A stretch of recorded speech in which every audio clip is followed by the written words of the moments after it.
Hold on a moment, it's a lot better if I turn on the microphone in OBS. Oh, okay, good day everyone, good day. Very low voice compared to usual due to a very bad night of sleep. Very, very bad. Very questionable. Thanks to our daughter for the most part. Unfortunately, our little daughter decided that last night nightmares, waking up all of a sudden and come to wake us up was the best activity to do during the night. Both my wife and I slept very, very little. I'm extremely tired, but we have some grinding to do. It's morally required for us to take care of the daily grind that lays before us. Okay, hold on a moment. I need to monitor the situation from my phone as well, just to make sure everything is working fine. Everything seems to be working fine. Oh, we're good. So apart from the low voice and the extremely sleepiness, we're good. I believe there is no special event going on right now. Let me double check. No, I already did this. I actually got an upgrade for Zelia. I was very happy about it. This is done. This is... Well, I've not done the quest yet. I've been lacking a little bit of time recently, but eventually I will be doing it. The small upgrade that I got for Zelie was here. Yeah! A rope with an extra roll in crit damage. Basically traded. If I could find the other one, maybe here? Yes. No, it's not this one. Where is her old piece? Not here. Oh, here. I basically traded a million rolls in break effect for an extra one in crit damage. And it's an upgrade because break effect is absolute trash for Zelie right now.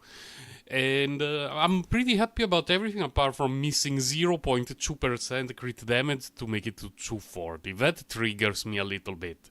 I'm not particularly happy about 239.8. Like, come on. Yeah, even Zelie is slightly pissed about it. But it is what it is. And what I will be doing today...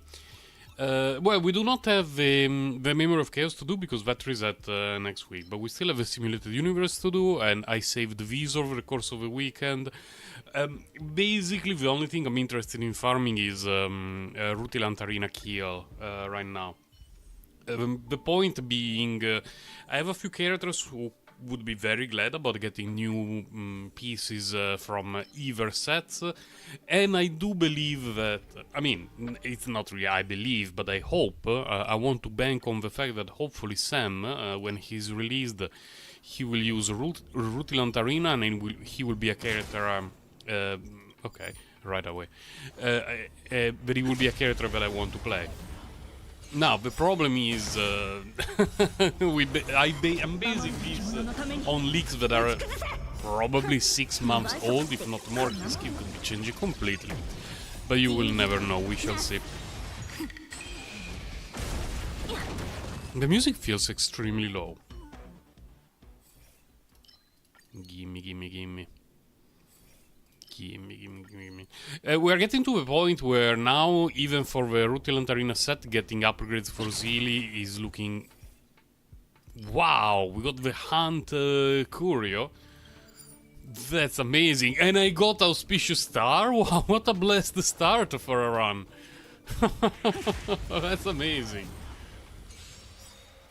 What was I saying? Oh, now even the Rutilant Arena rope for Zelie, it's looking more and more unlikely that I will be able to get upgrades. But it could still happen. And, you know, it may still be worth it. The main issue with the Rutilant Arena rope for Zelie is that the new set that is going to be released may be a little bit better on average.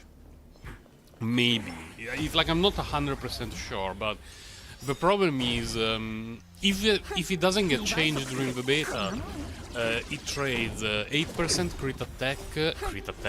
crit rate of the Rutilant Arena for 12% attack percent. And of course crit rate is better, but we're still looking at 3 substats of value in either direction. Meaning that if you have a Zelie with already very high crit rate, either of the two can be the two can be very comparable. And the bonus set is obviously better for the new set, because it's 20% damage on everything against 20% damage on just normal attack and elemental skill. So, in theory, I would kinda be happy about trying out the new set, but... fine. Fine. But it will all depend on the RNG gods. Because right now, both... I mean, one piece of the... one of the pieces that Seal is using is absolutely insane. The other one is pretty good.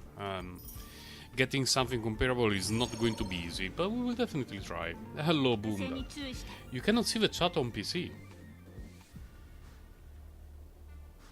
It's there, it's on screen, I see it. I'm sure it's there, because I'm monitoring from both my phone and my work laptop, and it's there, Boomda. So I think that your cat might have done something to your PC, and it's about time to punish her for her insolence. How are you, Boomda? Man, I'm so sleepy today. Our daughter didn't let us sleep very well last night. I'm so tired. Ideally, I would like to stream until 11:30/12, which is 3.5, almost 4 hours from now, but we'll have to see for how long I can keep my eyes open. When in doubt, blame Lilith. Exactly. Oh, this one is good.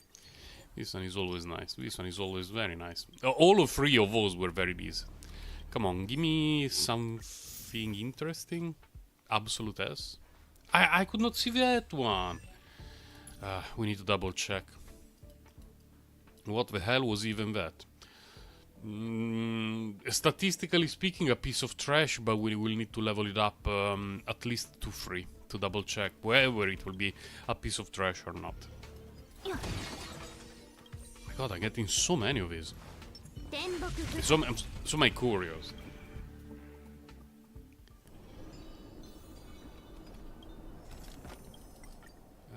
Fine. The one that increases damage, hopefully? Nope. Let's get extra energy. You know what? Let's start to skip some of these trash fights, because we already got a very, very good build. Like, I can already autoplay the deer right now.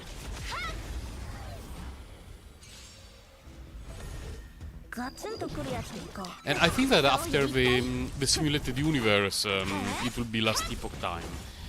Because there is no special activity, there is no Memory of Chaos reset, so it's just a matter of dumping stuff, you know, energy, mercy fires, stuff like that, see if we can get any upgrades, level up a bunch of trash relics, hopefully, maybe, and then we will be doing some grinding the last Epoch.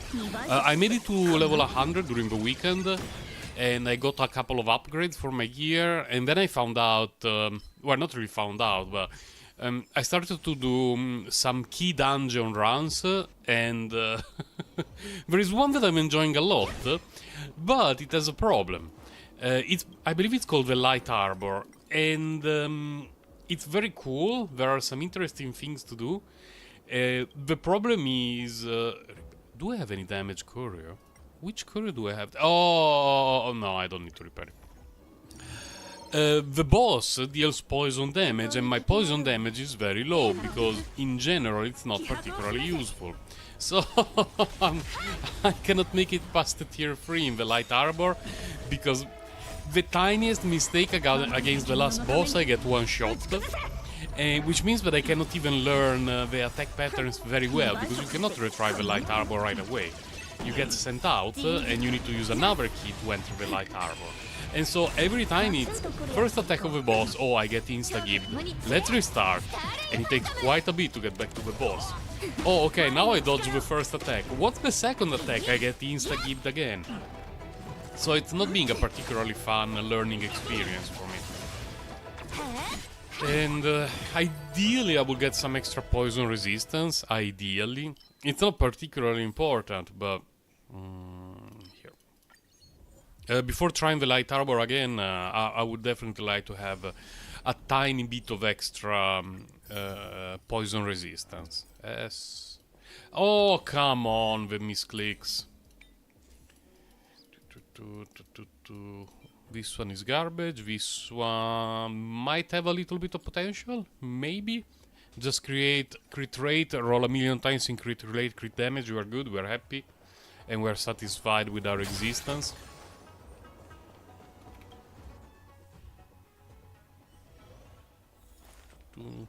It's not Mr. Daijobu. Fine. I actually... I have a courier that increases damage based on the cash that I have. I should not be buying that garbage. I should just be... Is this a glitch in the Matrix? What the hell? Okay, this one is fine. Garbage. Fine.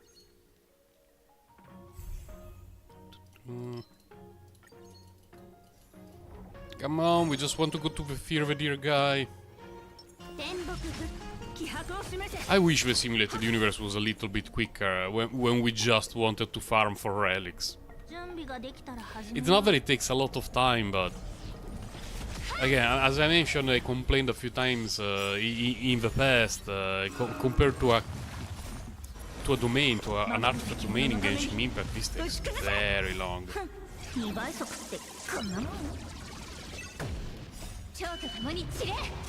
Please, Zilly, one-shot the universe so we can be done. She left it at 1%! No!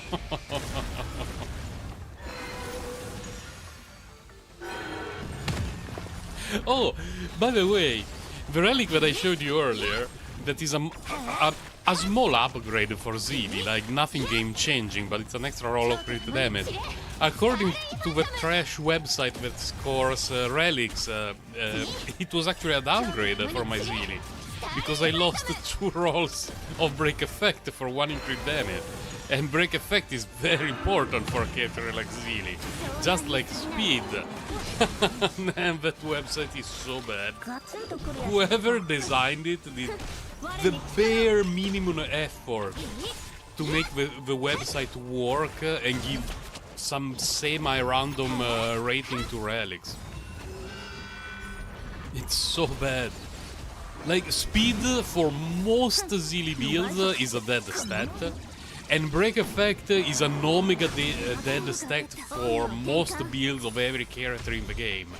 So the fact that 2 rolls in break effect are valued higher than 1 roll in crit damage is absolutely absurd for me. Yo, Kawaii Potato, welcome! You don't think you have really good relics for her? Don't worry, Boondak.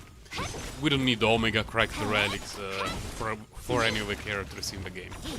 But it's always better. Especially if it's a character that you like a lot. Let's see if Kawaii Potato Blessing works. We don't need, but we want. Kawaii Potato. A thing that I want to mention to you, but to everyone in general, is I believe it has been 2 weeks that I've only been farming the Rutilant Arena kill sets. Because, you know, I finished farming for Zilly's Quantum Pieces. I do not exactly remember when it was, but it feels like 2 weeks, it might be 10 days or thereabouts. So all my daily energy has been invested here, and we also got the double relic event that I invested all here. In all this time, I did not get a single rope for the kill set with energy recharge. Let's see if the presence of Kawaii Potato as I was fighting the Fear of the Deer guy changes everything. It did not. Not yet, but we have a second chance. Your Lucas no, no, can we switch? Can we do a Swapperoonie? Can we trade? No, no. I have 25 energy recharge ropes for this set. Minimum. Minimum. Oh, no. Okay. Yes! It worked, Boomduck and Kawaii Potato, it worked! The blessing of the potato is here! We did it! And it also has effect resistance! And attack percentage is good for Tingyun, I guess. I don't need it for Tingyun, but at least it's a set. Let's go! It's the first one that I get! Hello, Jarak.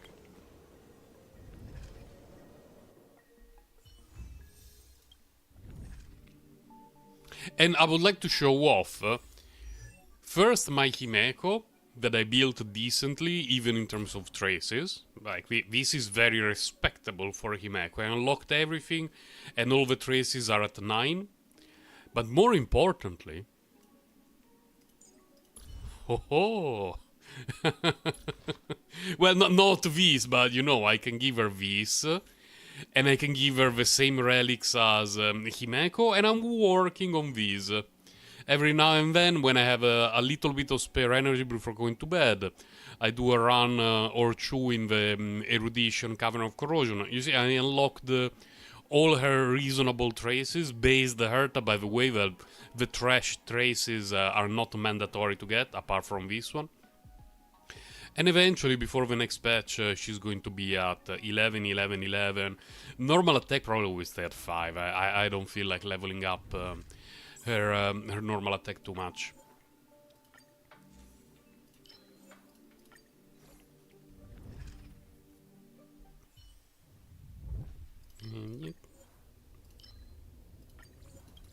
Himeko already slabs pretty hard. When I did the... No, don't get too far from each other, you absolute pieces of garbage. Get closer to each other. Okay. When I need the zero cycle run with Himeko that I uploaded a couple of days ago on YouTube, I was very surprised about the amount of damage she was dealing. Very, very beefy numbers. Like, yeah, sure, she was not one-shotting the universe like Zeely. I had to do a few reruns. I mean, a few retries, but... You want to see my Zeely's stats? Okay. I'm not sure if I can show them to you here in the simulated universe and have them be accurate because of the bonuses in the simulated universe, but let's see. That. And give me that. And give me... Nope. Give me... No, fuck. Oh, no. Yep, these are the correct stats. The 239.8 triggers me a lot. Like, way more than reasonable. Because if it was 240, it would make my brain way happier. Like, seeing 239.8 is like when you go to purchase something and the price is 19.99 because the marketing thinks, oh, people will believe that it's less than 20. It's true, it's less than 20, but fuck off. And this is the same thing. Like, it's basically 240, but it's not, and my brain is not happy. Your stuff is garbo. No, I've only farmed for her since day one, so her stuff is insane. Maybe your stuff is okay, but my Zeely's relics are absurd. My other characters are very questionable. Very, very questionable. I tried a few times to zero cycle the current Memory of Chaos 10 with my Kafka team. I cannot do it. The relics are just too bad. And maybe there are some combinations of teams that can do it. I would need to do some swapping of characters around, but whatever. We're getting the new damage over time set next patch, so I'm not too concerned about the zero cycling Memory of Chaos 10 every single rotation. The important thing is doing it with the Zeely team. If my Zeely team cannot zero cycle one of the two sides at the very least, then things are getting troublesome for me. Because it means that either I'm doing some very weird mistake or that things are getting much harder. That amount of time is good. That amount of attack is good. Crit rate is a bit low. For the most time with my Zeely I had a much higher crit rate. I probably had 70 if not more and lower crit damage, mainly because Bronya gives her some extra crit damage. So for quite some time I was at like 70 or 80 crit rate and only 120-ish crit damage, because Bronya can give her quite a bit. But you know, it's all RNG. And that domain is not particularly great to farm in terms of value. Although the Wuthering Snow set will always be residing in a special place in my heart, because I distinctly remember of Chaos 10 with full stars for weeks, with 5 or 6 of the 8 characters being equipped with Guard of Wuthering Snow. So for me, that set will always be a matter of remember where you come from. So, do we need to worry about meta? Well, yeah, we can follow it, but whatever. But at the same time, it's not a particularly amazing set.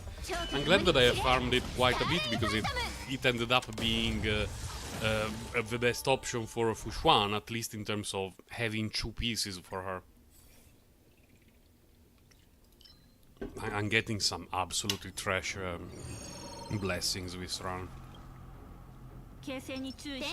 And my tea is not very good today. I don't know what the girls at the tea shop did yesterday to my black tea. It doesn't taste very good. It feels omega cursed.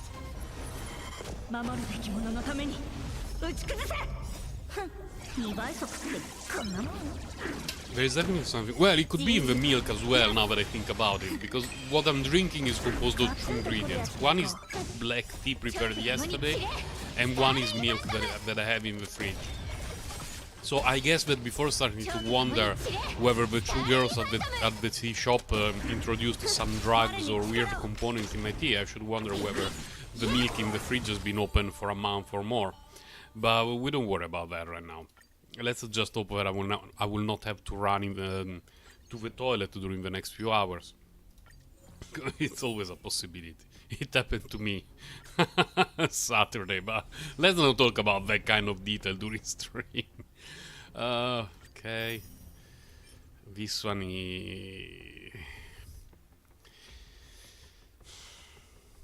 fine. I really wish it got speed, because I want to use this set on Fushuan, but I need some speed rolls on the orb, and without speed it's borderline unusual. Because she needs to act before Bronya, otherwise the team rotation doesn't work. And at the moment my Fushuan has, I believe, 9 speed from this. Yes. 9 here, 0 here. So in order to be able to switch to the kill set, I need 8 or 9 speed combined between an energy rope and you know, whatever hit point or flat defense there. I'm not sure whether right now I can do it. Give me an error courier. Reduce damage, fine. It doesn't matter. I wish I could get the one that increases damage, but whatever. No, you guys, I don't care about you. Yoink.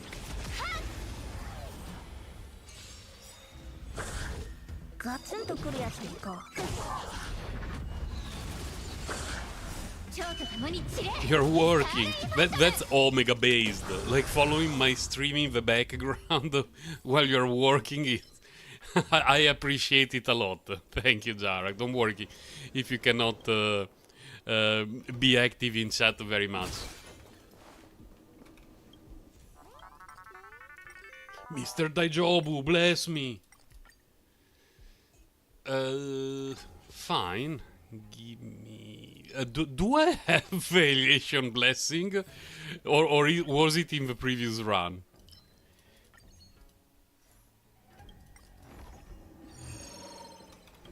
Because after a bad night of sleep, my brain always pulls some tricks on me.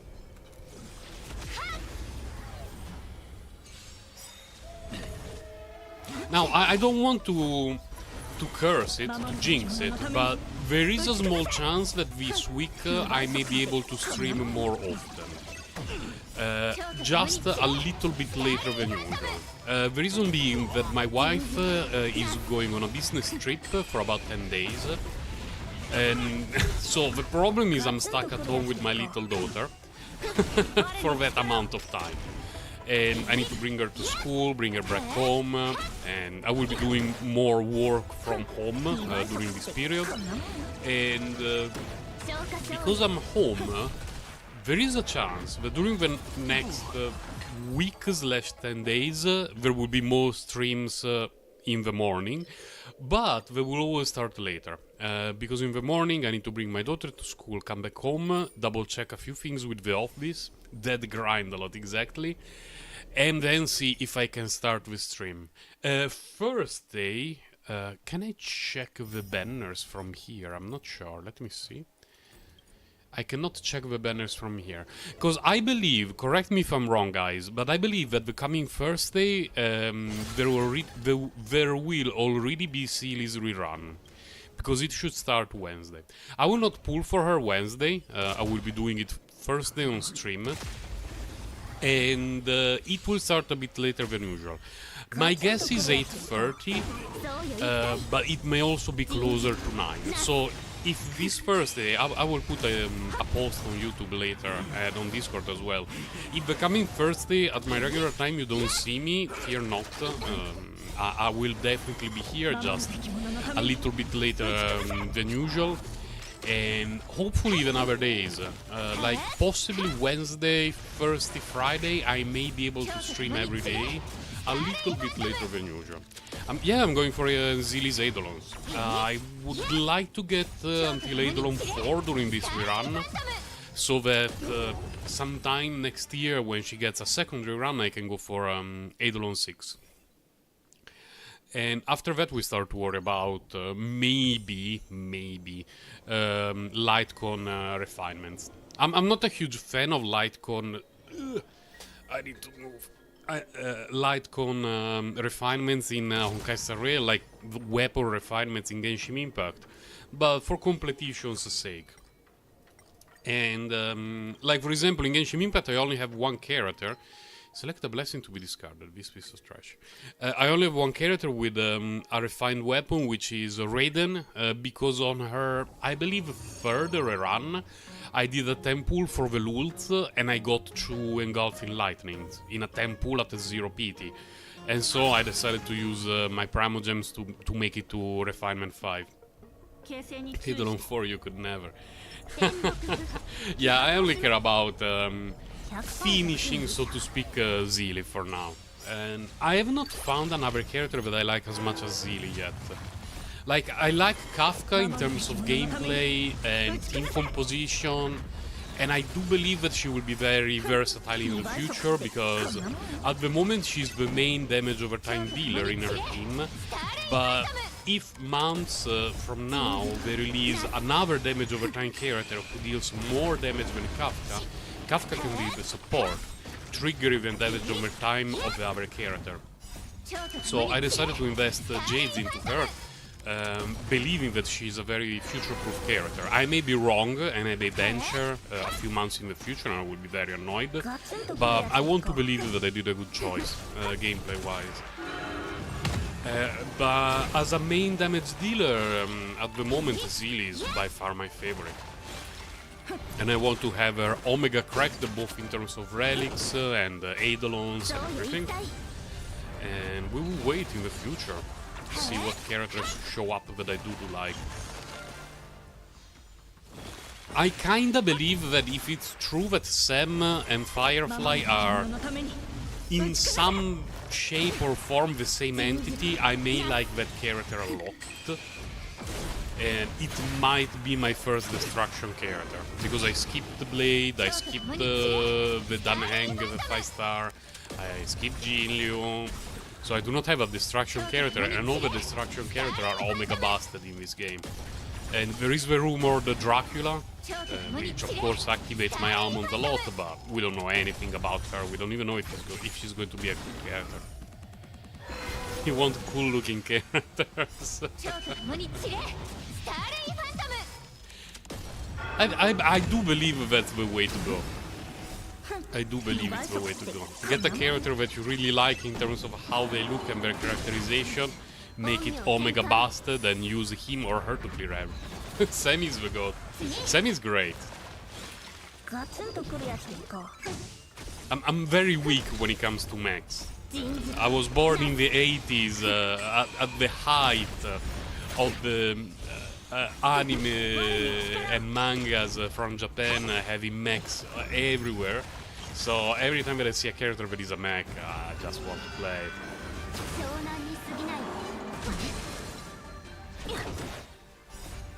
Silly has the side, yeah.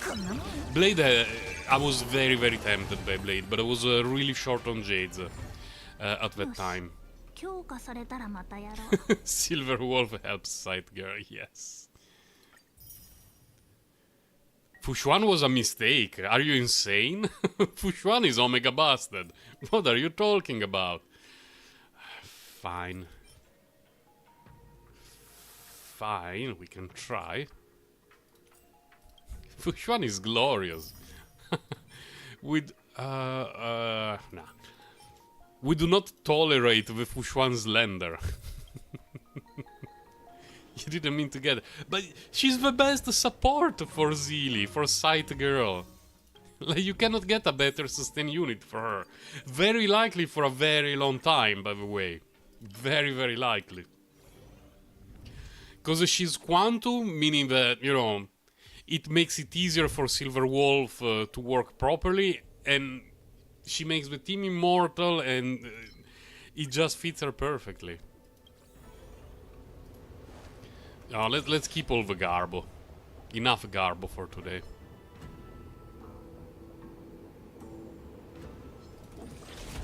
But those two are the character. Well, I cannot say that Dracula is a character I'm looking forward to, because it's like a rumor of a leaked design for a character where we have not even heard mentioned anywhere in Honkai Star Rail in these months.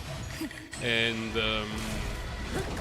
of all the upcoming characters that we know of, I would say, what's her name? Black Swan and Acheron for my damage over time team, and Sam as a new carry unit are what I'm looking forward to. I will pray for you, Kawaii Potato. I will pray for you. I'm kinda hoping that I will manage to get Eidolon for Zeely in like a 10 pool. You know, 10 pool double Zeely. We're out, so that I could still try to get Numbi. Because Topaz is glorious. I really like her design. But she's not a character for which I would invest a ton of jades. Because I'm afraid that I may end up being a bit annoyed by saying Numbi all the time. At the same time, though, her kit with the follow-up attacks that are triggered by other characters make it very very valuable. Like, you fit her in many teams. She can be the hyper carry of a team, but you can also have a hyper carry or, you know, a main damage dealer and Topaz, and then a buffer and a defense unit. I find her very versatile, but prioritize Sealy. And there is also the other thing that I need to face. Like, I know my brain. I know how the circuitry in my brain works. If I make a 10 pool and there are 2 Zeely and I'm at Eidolon 4, there is no way that I will not start thinking about her Eidolon 6. And so hello Nikita. You're going to roll for Topaz to help buff Jinju. Oh yeah. Yeah. And also the new follow-up set of relics for 1.5, not far from now. This is the one that bamboozles us, if I'm correct. Yeah. Because there are 2 events that they look the same, but the text is slightly different. One gives you the insane Curio, you know, the spider Curio and a 3-star blessing. The other one just gives you a bad Curio. I'm pretty sure that one was the bad Curio.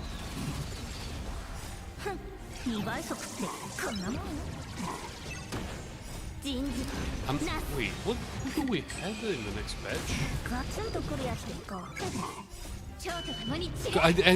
For anyone who missed the beginning of the stream, I didn't sleep very much, and the quality was very bad due to our daughter having several nightmares. And I cannot remember which characters you are getting in the next patch. Oh, it's Argenti. Oh, Huo. Oh my god. How could I forget Huo? She was even buffed during the weekend. Oh, absolute S. She was even buffed and I forgot. It happens when you get a very bad night of sleep. It definitely happens. Yeah, Huo is a must pull for me. They even changed her Eidolons a little bit. They're worse. So, Eidolon 0... No! How could you miss it?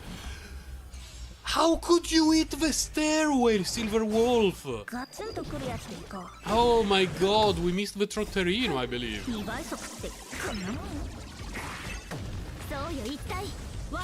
Like her ultimate was buffed and her Eidolon 2 was included in her talent and her Eidolon 1 is not that good. So Eidolon 0 Huo is looking really amazing, which is great because I don't want to pull... Oh, he's back. Thank you, Based Trotterino. Because I don't want to pull for Eidolons on every character. Especially when they don't provide something of like incredible fun value, not just bigger numbers.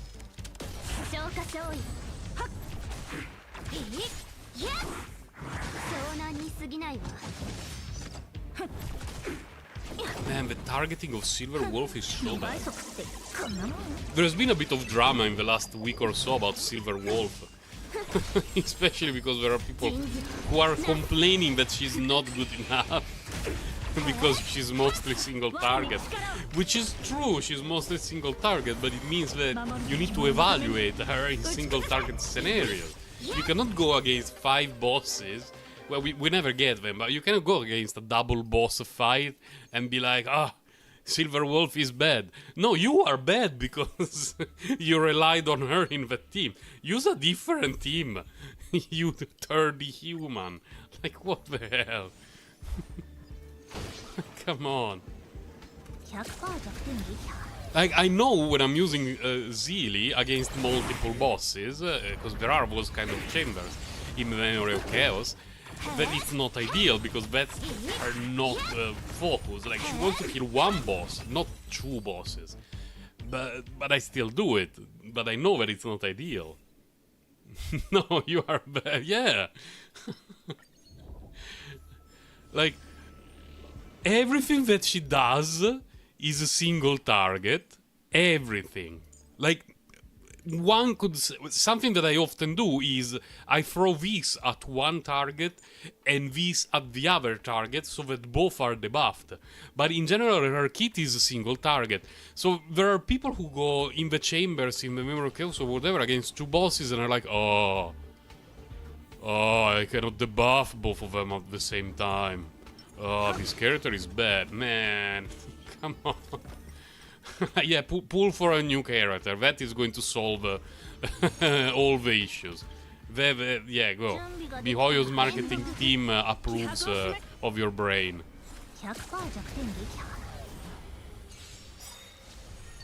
Honestly, against multiple enemies, Pela is very comparable, situationally better than Silver Wolf.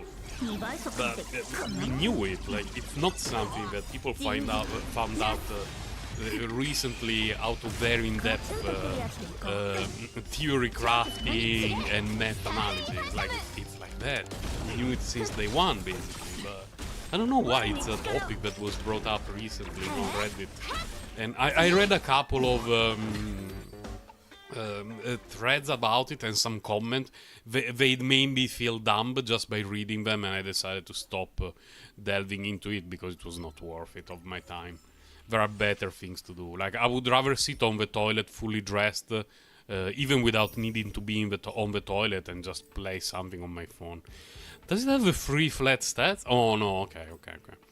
During the weekend I got a relic with flat defense, flat hit points, flat attack, and when it happens it always makes me a little bit happy, because it's so bad that it removes any afterthought about the relic. Like, you don't need to worry about, oh, what if it rolls like this and like that, and the combination. No, it's a very simple evaluation to do. Let's make it sweet with Intimate Blessings, and we get... fine. Not relevant.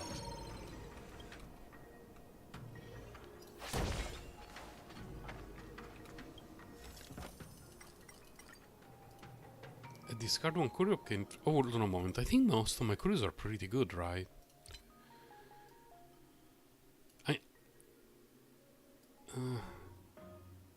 Well, I have two that I would like to discard, so... Yeah. The break effect is like fun.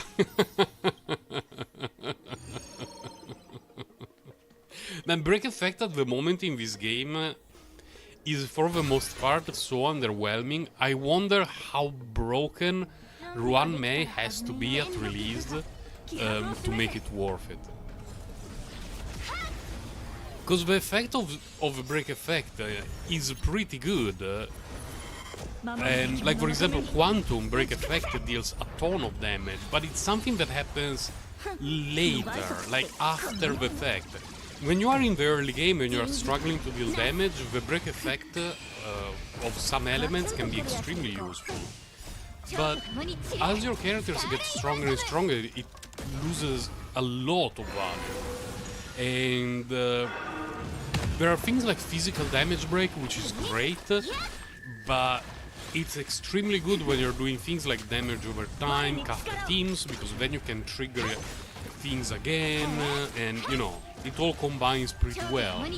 But we have imaginary that does pretty much nothing.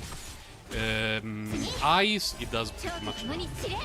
Lightning and physical and fire are damage over time. One deals a lot of damage, one deals a bit of damage, the other one is a massive cope. Then there is Quantum, which looks like a damage over time, but it's not a damage over time. Is a delayed damage with the stacks, meaning that if your focus is I want to kill this thing right now, you cannot do it. Like you deal damage to it, then the following turn maybe the thing is dead. And am I missing any element? I believe off the top of my head I'm not missing any. Oh, wind! Wind is a very good damage over time as well, but again, we go back to the point that you can use most of them only efficiently in damage over time teams, and the rest is, yeah. And Ruan Mei, the rumor is that her kit will revolve around break effect, break weakness and stuff like that, but she has to be extremely broken for her kit to be interesting. Like, I'm saving all my relics with break effect. Fine. Because I'm hoping that eventually some things will change, but at the moment my expectations for that stat are very, very low.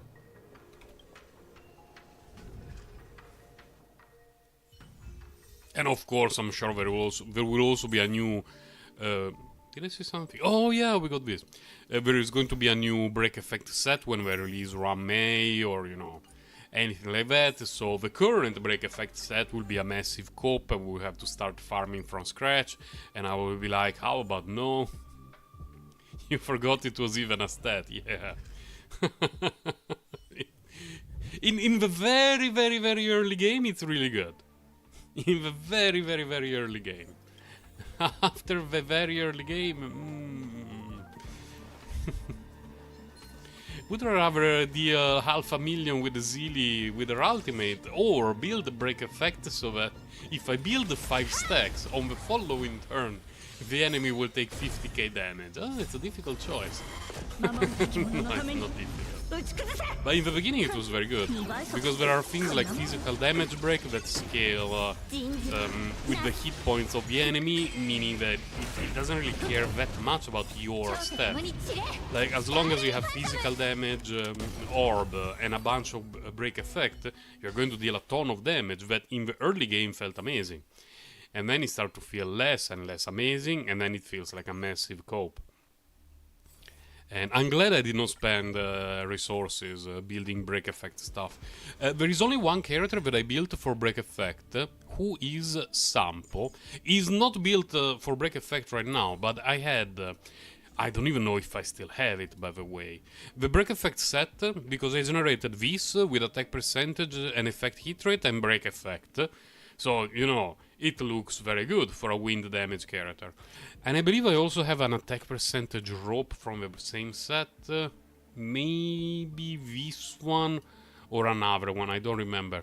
Anyway, I tried the break effect sample because wind break effect is very, very good. It scales extremely well. It felt like I was playing with the 3 characters instead of 4. It was not doing anything. It was so bad, I gave up after 2 or 3 days of playing him. It was not worth it. Like, against wind weak enemies, it was okay, but even then there were situations in which someone else was breaking weakness, because you do not have 100% control on who breaks weakness, especially if you want to do things efficiently in terms of time. Like, oh, I want the enemy to die this turn regardless of who breaks weakness, and you cannot wait for Sampo. You do it with whoever is available. And Sampo was so bad. So bad. No, not that Sampo is bad in general, by the way, just with the weakness break build, it was extremely underwhelming. And wind damage is one of the best ones for breaking weakness, because it scales very, very well as a damage over time. But even then it felt underwhelming. Gimme. Let's get this one. Give me 3. I wanted to see 3. 1, 2, GG, outskilled. Oh my god, it's endless. That's usable. Not for any character right now, apart from what's his face, Jeppy, but at least usable. Oh, okay. I could use hit points and speed for Fushuan.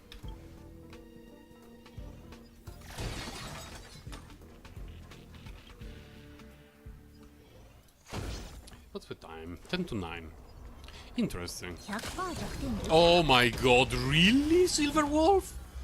You had a target in front of you on the right and one a bit more ahead in front to the left, and she didn't target anything? What the hell? Yeah, Silver Wolf is bad, guys. Silver Wolf is bad. Time to bench her. Time to wait for a new Nihility character. Time to pull. Time to swipe her Uni. But man, her targeting is so bad. She's the only one who is like that, by the way. I don't know why. Other ranged characters do not have that kind of issue.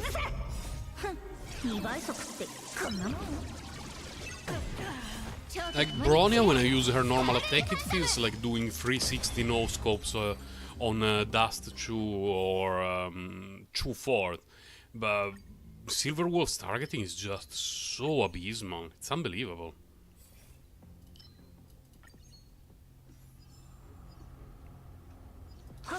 She didn't hit anything. Fine.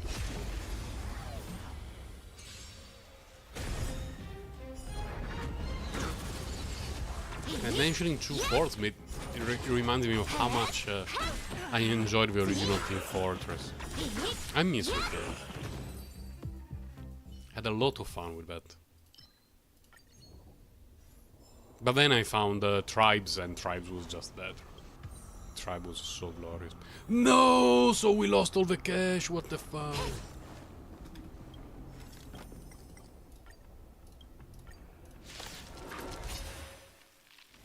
Sometimes I think, what would I do if High Red released a new Tribes game? Because I know that I would love playing it, but I also know that I will be complete ass about Tribes now. Because I'm no longer very young, not at all. My reflexes are garbage, and I tried a few FPS games, and I can tell that my hand coordination and reflexes are no longer what they were before. And man, I would feel so bad if I played a new Tribes game and I could not play it as well as I used to. It has always been my favorite shooty game franchise. And it's a pity that Tribes Ascend slowly dwindled away. It's really a pity. They decided to focus on that 3D third-person view MOBA, which was fine. Like, I enjoyed it. It was a pretty good game, but I don't understand why they then decided to completely dump the development and support of Tribes Ascend.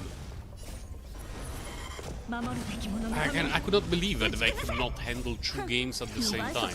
Especially because Tribes Ascend was done, the servers were there, and they just had to keep it going and release new weapons every now and then, like very amount of development they required for that. But no, they went for the MOBA. Which was a fine game, by the way. I don't want to dunk on it because I believe people are still playing it on Steam, and it's a good game. I had a lot of fun with that. But you can do more than one thing at a time when you are a developer studio. But you know, decisions were made. They took a dump into my soul, and it is what it is. It happened with games every now and then. Fine, give me that. Give me this. Well, I believe I have no cash, basically, so let's do that. Because we just lost everything to the weird courier. Come on, something insane? That's not very insane. Something more insane? Well, fine, we can keep this. There will be a bunch of those rutilant pieces that it's going to be level up at 3, and if it doesn't get the other stat that I want, they're going to be recycled into another piece. But if it doesn't get the stat that I want at 3, gets recycled, and so on and so forth.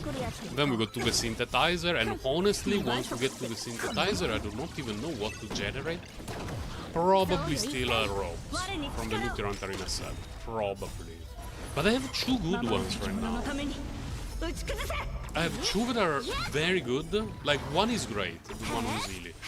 One is okay, above average, so I don't know.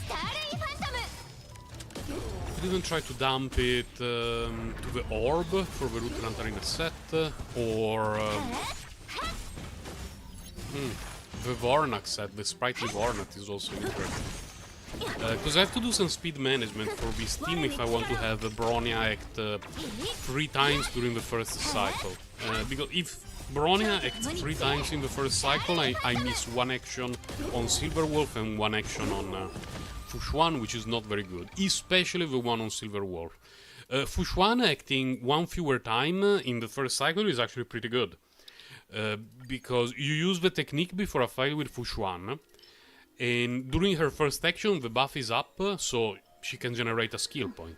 And if you skip her second action, that's great, the buff does not expire, and you basically save a skill point. And the problem is I cannot miss an action with Silverwolf. She needs to act at least twice in the first cycle, no matter what I'm clearing. Discard a blessing? No, just give me some cash. And I've not tested it yet, because it will require the sprightly set on her, as well as probably a little bit of speed management, and we have to see if it works.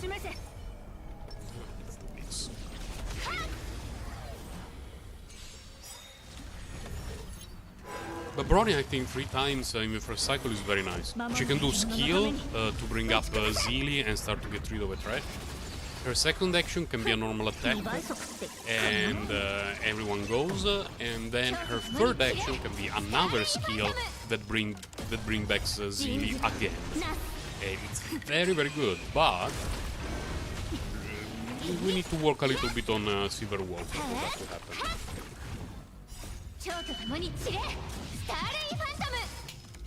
I'm guessing that the Silverwolf with the sprightly set should be able to act 3 times in the first cycle.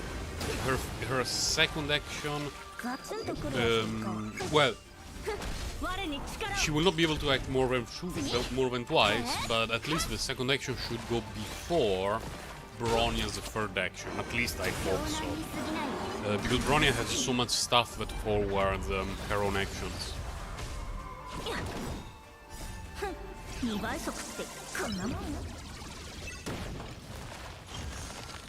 And it's very tight, by the way. Because the way to have Bronya act 3 times in the first cycle is you need to give her to have very high speed, but in addition to that, you need to have a sprightly set, giving her 40% forward dance on the first action, and you need to have her talent maxed, so that when she uses a normal attack as her second action, her action is forwarded enough so that she gets a third action on the first cycle even without reaching 200 plus speed. It's very, very tight, but useful potential.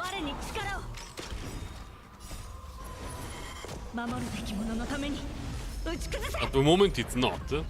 I cannot use it due to the Silver Wolf's speed shenanigans, but it's something we will work on.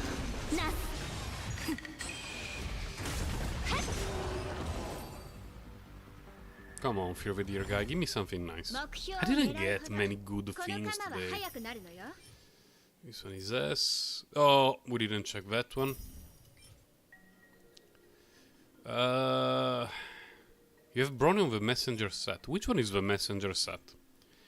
The wind set? Oh, that one is pretty good.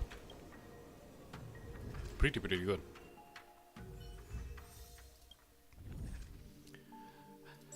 Leave a little... Oh! We're done. Oh no, I have one Immersifier. We can make it to the first elite. But before then, we really need to check that piece that I completely missed. Pretty sure it was an orb. That one is nice.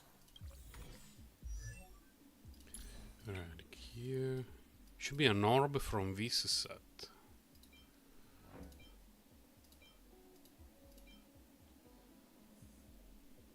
Fine. Can level it up to 3 and see what happens. Messenger is the speed to allies. Oh, the hackerspace. Where is it? Oh, messenger traversing hackerspace. I always call this one hackerspace. So, what's the name of the wind one, though? Eagle of Twilight Line. Yeah, I will never remember any of those words. It's not even English in my brain.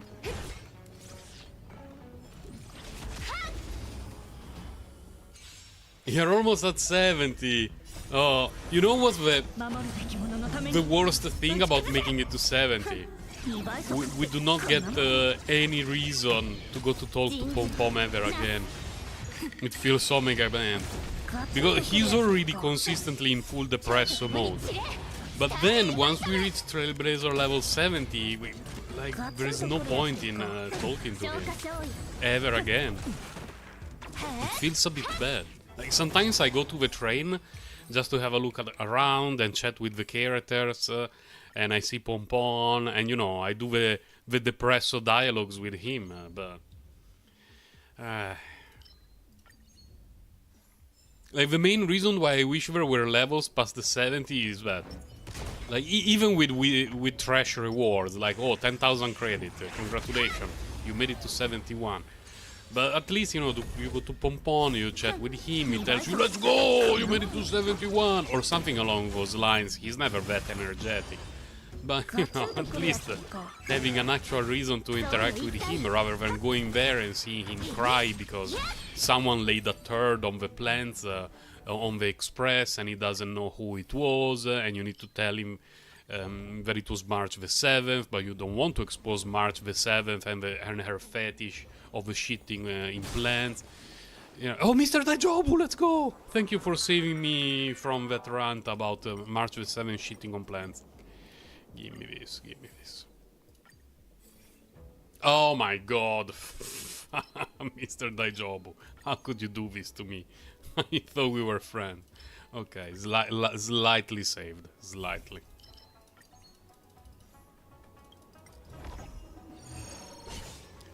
Always occurrence, always. We go for the high roll.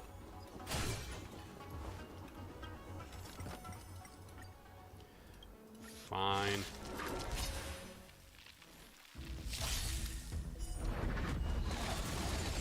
This is an espresso for his depresso. Exactly. Poor Pompon.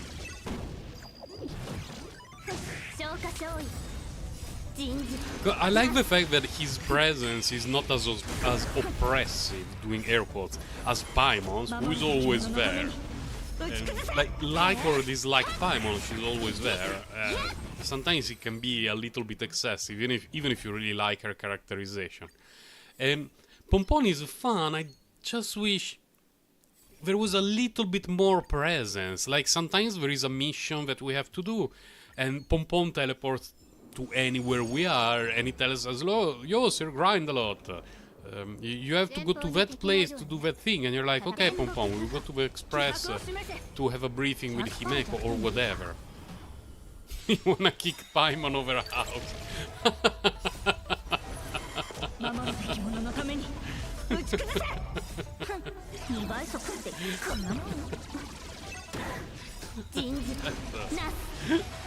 A very reasonable way to put it. Honestly. It's a bit too much. The only way for me to be worse would be if instead of Paimon we had one of Aranara. That could be the day that I uninstall Genshin Impact from all of my computers and from my phone. Like, oh, Paimon one day wakes up and says, "I'm sorry, traveler, I need to retire. I'm old, but I found a worthy replacement." And I have an Aranara following me, telling me, reminding me every single day about that Omega Cursed quest.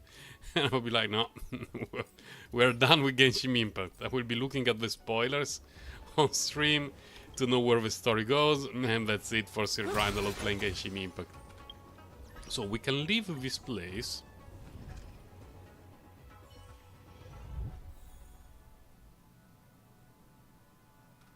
Small cute chatty thing. She has been getting better, yeah. She went from incredibly obnoxious to sometimes there is some fun stuff related to her. Hello, Nemo, welcome. The KMS button in Genshin.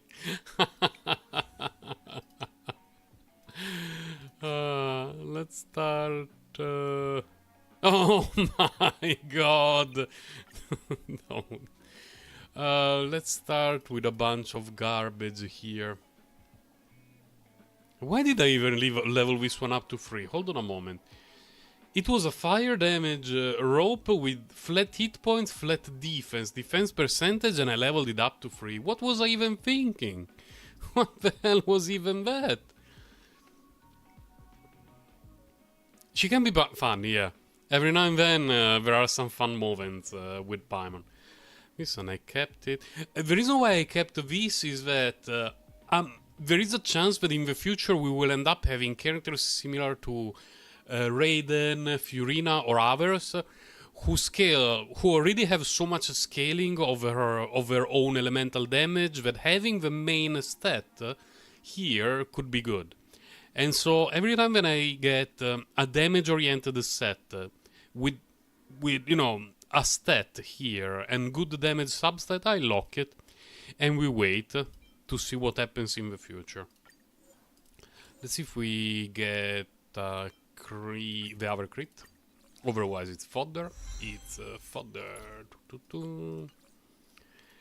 Then well, I do not have any imaginary damage dealer, so that's a skip. Not now. This could be very nice for Himeko if we could get crit rate. Gooby, please. Attack percentage is not even the worst thing. Is the Chinese nub better? I never tried it.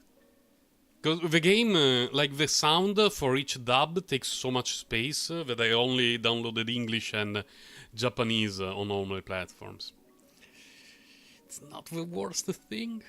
Let's keep it.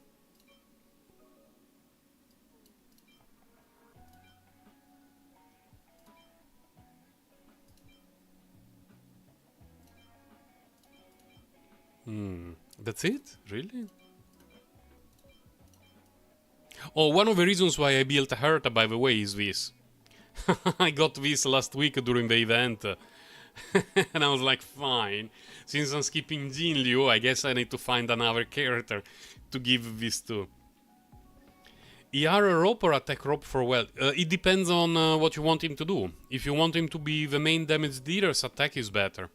Because he can deal a very beefy amount of damage. But if you have someone else dealing a lot of damage, and wealth is there for debuffing and delaying the enemy, I would go with ER rope.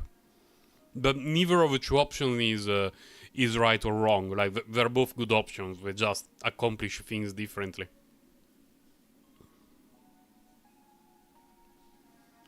Pamo in Chinese is soft-spoken and sweet. Oh my god. That's very different from English. Very, very different. I don't have any other piece here that really activates my almonds. I do not believe if I got some attack percentage stuff here. Let's see. Probably to level up to 3/4.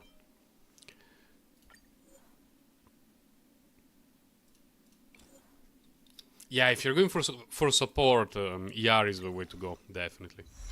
No, break effect is an instant Fodderino for me. If it was anything else, maybe, but if when I see break effect, that's Fodderino time.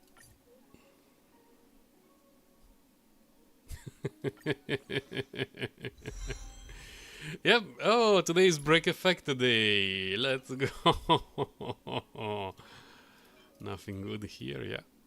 No. Man, that was quick. That was very, very quick. So let's go to the Keel set. I believe I had a piece or two that I wanted to level up from the Keel set. We got a new energy recharge rope, if I remember correctly. Don't remember the substat, but let's go. Please be speed. Oh my god, I would be so happy if this was speed. Please, I'm not asking for much. Oh, well, that was the other better option. Hit point or defense percentage, because now it can be pretty good for Fushuan depending on how it throws, but I really wanted the speed. Okay, now it's looking like a Tingyun piece, but again, I'm not using Tingyun with the Keel set, so getting very bamboozled by this piece right now. At the moment, it looks okay for Bailu, but again, it's not that amazing. The problem is, my damage over time team doesn't want any support with the Keel set. It's useless, and so I cannot give this to Tingyun because she's the buffer there in my damage over time team. And on Fushuan, I need speed, way more than hit points and other things. I don't know. We shall see. We're even getting a support set in the next patch that is better than Keel in most cases. So, I don't know. We shall see. You definitely bring it to 15. The worst roll at 15 would be break effect. It would actually put me in a bad mood for the rest of the day. Okay, at least we didn't get break effect. Yeah, there are going to be new relics in the 1.5, and there is one that is a support set that is a little bit like Keel, but instead of increasing crit damage, it increases all damage. If you put it on a character of the same element as the other characters. So what it means is, in a team like Zeely, Silver Wolf, Fushuan, Bronya, if you give that new set to her, she's going to give 10% more damage to both Silver Wolf and Zeely. And so if you had a healer here like Lynx, which I do not recommend, but you could do it, you would have two characters giving plus 20 damage to her and to her. And for some characters it's going to be extremely valuable. Like Fushuan is always going to be in a team with Zeely, so I want that set for her. Tingyun is probably going to be in a team with Kafka, at least for me, for a very long time. So I want that set for Tingyun. And we shall see. It's going to be a very good supporter set, just you need to have matching elements. Finish the Pokemon event today. The ending. I thought of you when I saw the ending. When I reached the very last fight, I thought, oh, Kawaii Potato is going to enjoy this. It was pretty glorious. Let's see, Broken Kill. I believe we dropped a hit point piece that had a speed. Now, all that it takes for this piece to be good for me is to create, I would say, either effect resistance or defense percentage. So let's start with that. Close. And then roll 6, 9, 12, 15, 4 times in speed.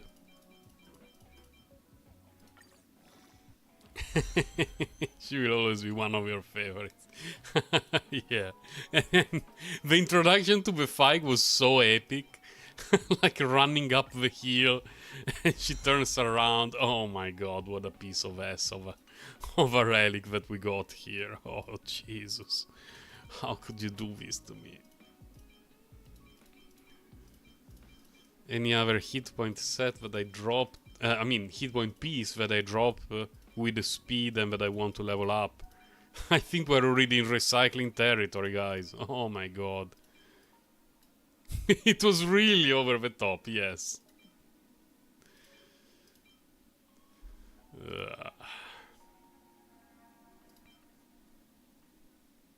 I mean, this is absolutely unusable.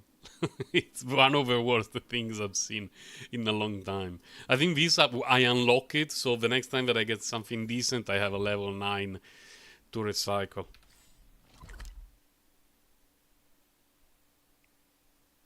I do not have a built wealth. The rare cases in which I play him, he gets stuff from other characters. But I've not played wealth in a very long time. I never farm the imaginary set, so I do not have the best stuff for him. And I do not have teams in which he works well, also because I do not have a well-built Yukong. So it's a bit difficult for me to make wealth work.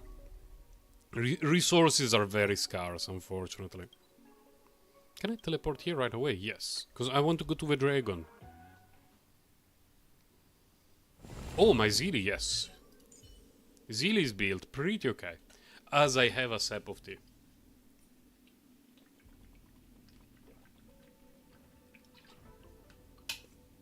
Pretty cracked the Zeely. Very proud of her.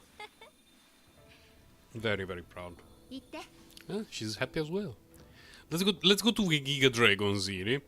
So maybe we can get some upgrade. It's not going to happen.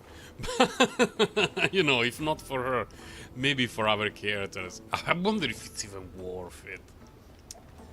Like, statistically speaking, what are the odds?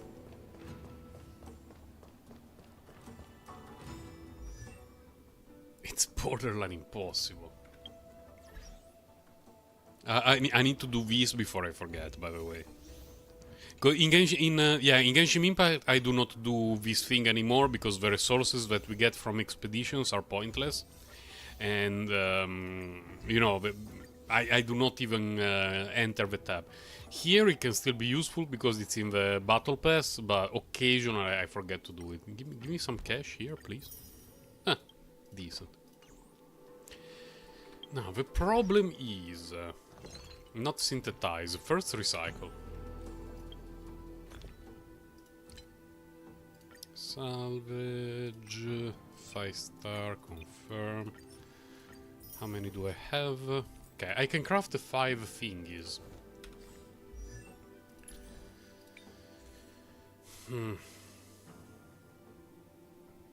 It's 3 rolls. Fine. Oh, I'm well over 1,000. Well over. Most of them in the quantum domain. I unlocked the 800...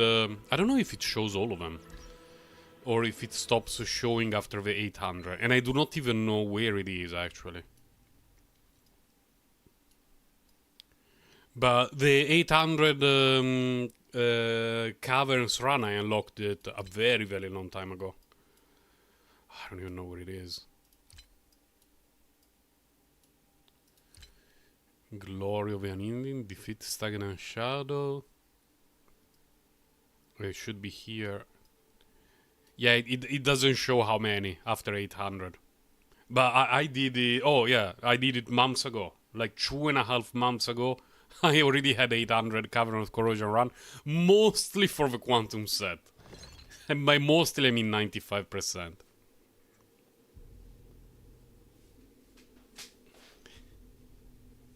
Yeah, the update to dailies were a nice idea. I didn't think of it.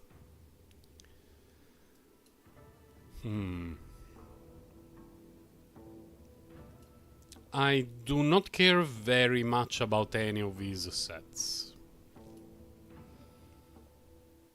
Don't care, don't care, don't care. Don't care, don't care, don't care. Don't care. Care a bit. Care a bit. Care not much, actually. So it's one of these two.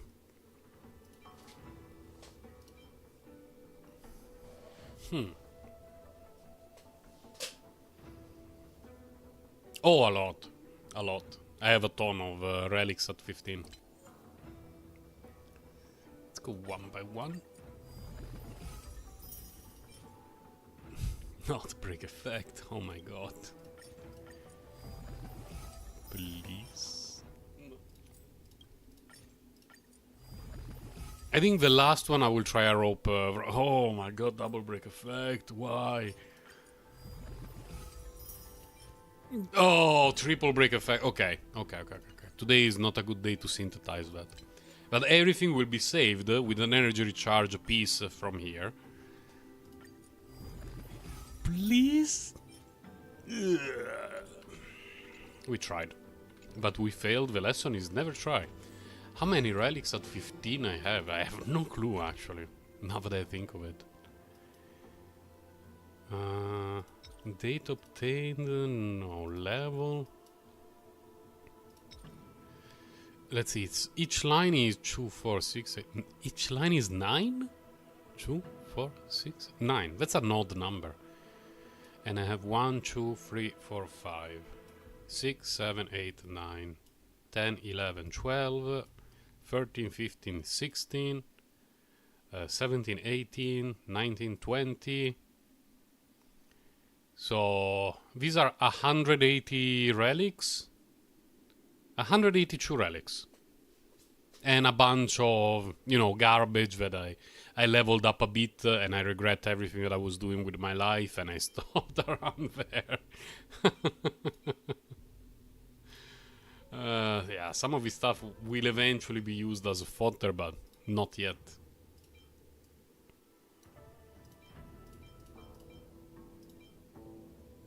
Half of it. Yeah, but all my energy went into relics, basically. I have a very few characters that are well built for that reason. Like, basically everything went into Sealy's relics for, I would say, 5 months and a half, roughly.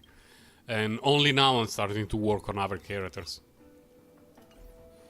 I want to double check, but I believe there are no special events starting today later. It's 9:30, and usually when there is a new event, it starts at 10 for me. Let's see. Tonk. Therium Wars. Planar Fissure.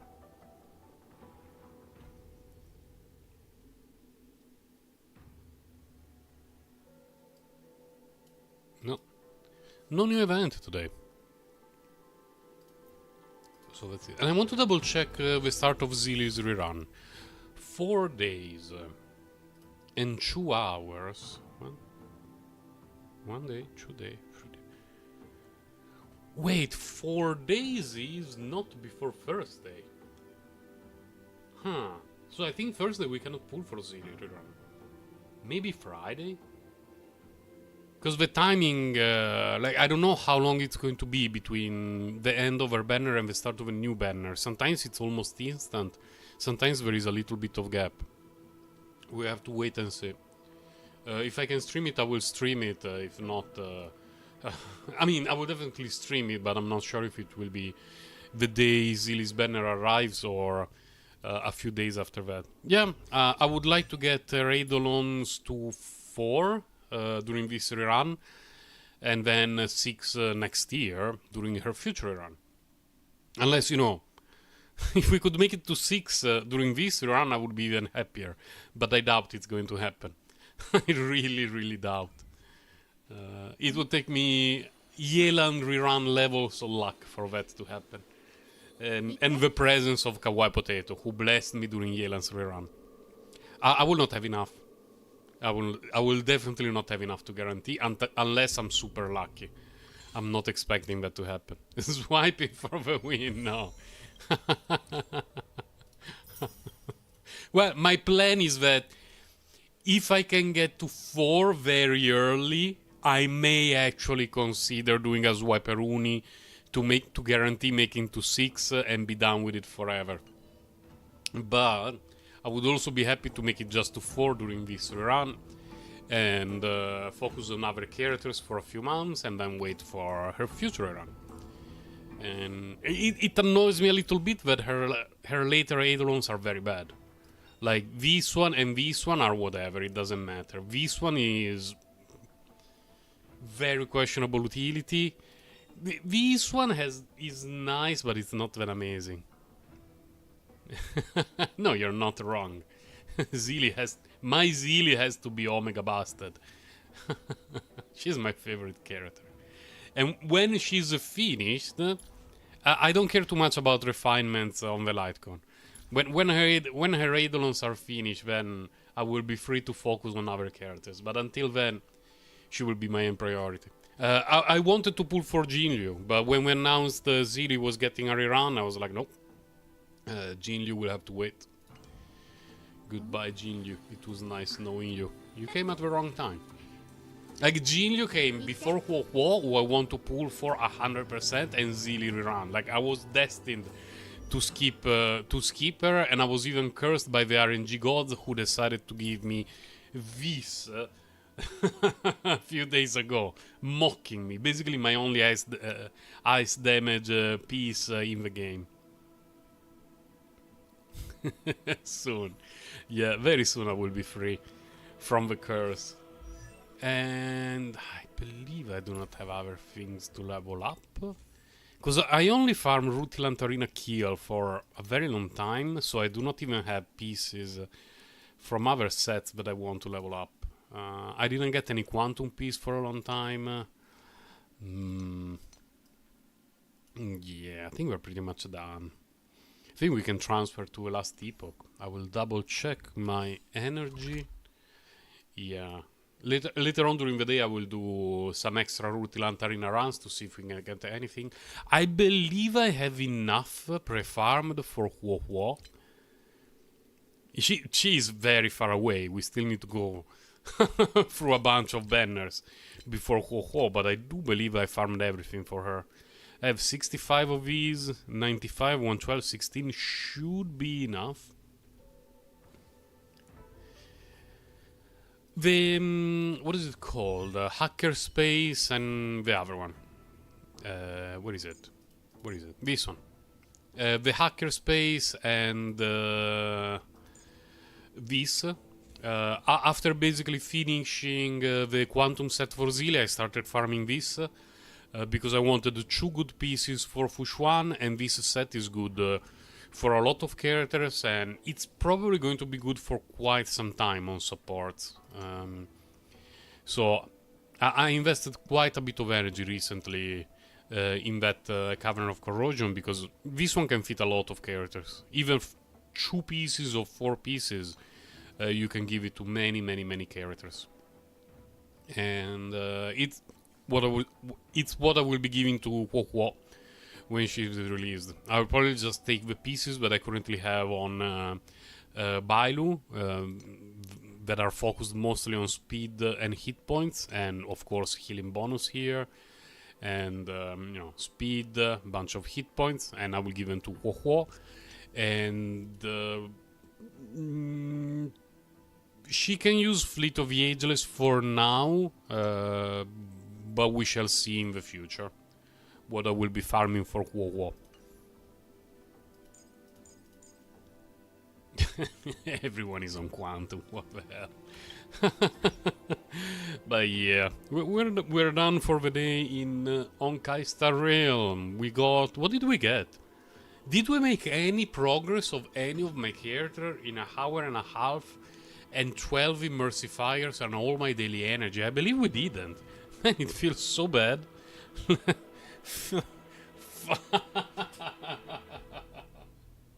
Oh my god. What a bummer. Let me close things. Yeah. Okay, and we are in game. And we did it to 100. Finally. Finally. And my equipment has improved a little bit. There is still a lot of room for improvement, but I changed a few things here and there. I finally equipped this, and I found a hat with +3 to runic invocation, which was great, and it fits the rest of the build pretty well. And I want to replace this one. There's a bunch of things that I would like to replace to deal more damage, and weird Zeely. And I really want to cap poison resistance to start farming the light arbor a little bit more often. But you know, I have a bunch of resistances that are way too high, and I would like to have poison kept as well, but it's mostly a matter of being able to have things line up properly. And what I've been doing for the last... the leaked New Zealy, what? Oh, this one! No, this is the last Epoch. One of my favorite hack and slash games in a very long time. In a very, very long time. I may be doing a giveaway for the last Epoch on Steam when I get some advertisement money from YouTube. They say that they already sent it to me. I need to actually double check with my bank. And I'm close to 400 corruption. I'm currently not planning to increase corruption level too much, because I'm starting to struggle a little bit every now and then. And considering that the loot that we get is... you gotta go but enjoy. Okay, thank you Nemo, thank you for stopping by. Yeah, I'm looking forward to it. Looking forward to a proper release of the game. And the Warlock. I really want to see what the Warlock will be like. I'm glad that my room master has a very reasonable build. Like, I'm always looking forward to upgrades for characters in hack and slash games, but it's in a very good spot right now. Both in terms of tankiness for the most part and damage output. So it's not like he's garbage and I really need to get something better for him. It's pretty decent and solid build.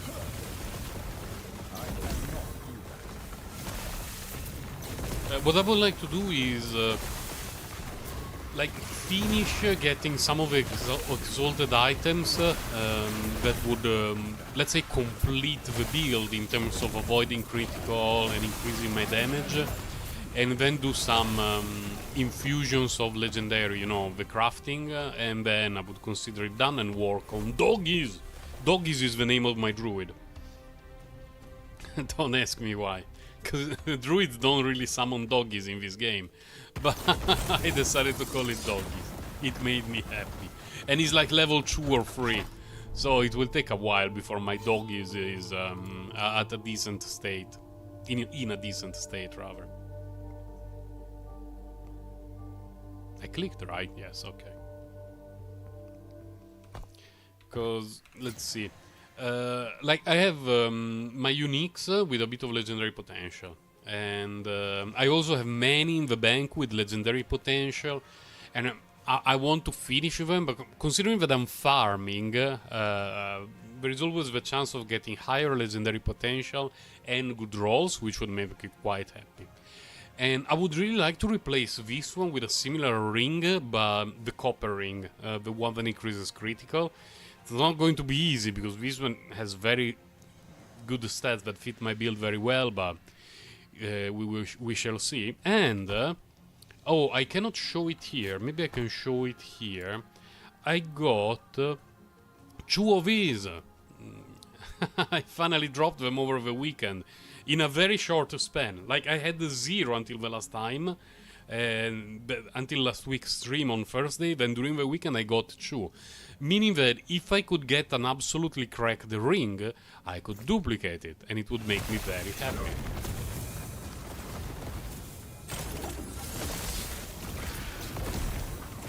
But you know, for that we are in the hands of the RNG gods, so there is not much that I can do about it apart from just grinding it out. Because ideally a copper ring with probably intelligence and attunement, and critical chance, or you know, good resistances, all this sort of stuff would be ideal for me. It's not going to be easy. I would probably consider mirroring that one, especially because I got 2. Like when I got the first one of those the crafting components, I was like, oh my god, when am I ever going to use it? I need to save it forever. And then within the next hour I got the second one, and so now I feel more free from the point of view. Like if I got an absolutely cracked ring that fit my build perfectly, I could duplicate it and still have one of those. It's super rare, yeah. I was shocked when I got the first one, and when I got the second one I could not believe it. I got them so close to each other.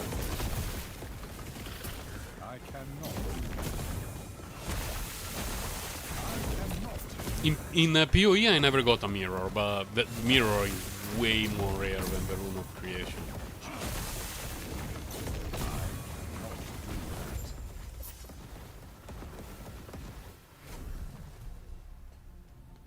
And I'm currently hovering around this level of corruption. No. Mainly because of the bosses. Like, I noticed that if the mods here make the fights too hard, I struggle a bit with the regular boss as well as the gaze. And... oh. Scepters, you say? Nah. So I'm not actively investing too much time in increasing corruption because I'm a little bit concerned about getting us blasted. I wish that I would get more nodes for... well, not really this. This one is very good apart from cold penetration, but that was the last thing that I got. Because what happened with this piece... oh my god, I will need to redo it, okay. Like, I crafted everything to max level, and I leveled this one up. Actually, I locked endurance. I leveled this one up, and it ended up being this, which I cannot level up, so I cannot reroll it with a Glyph of Chaos. The only way to improve this helmet would be to be able to do a Rune of Removal on this, and it's a 1 in 4, or 2 are an absolute disaster, and 1 is not good, and then get a better roll here, and it's not something that I'm willing to do right now. Here, let's go. In your lifetime you got around 10. How did you use them? Do you use them to duplicate things that you're crafting, so that if you botch the craft you get an extra chance, or to duplicate correct the rings?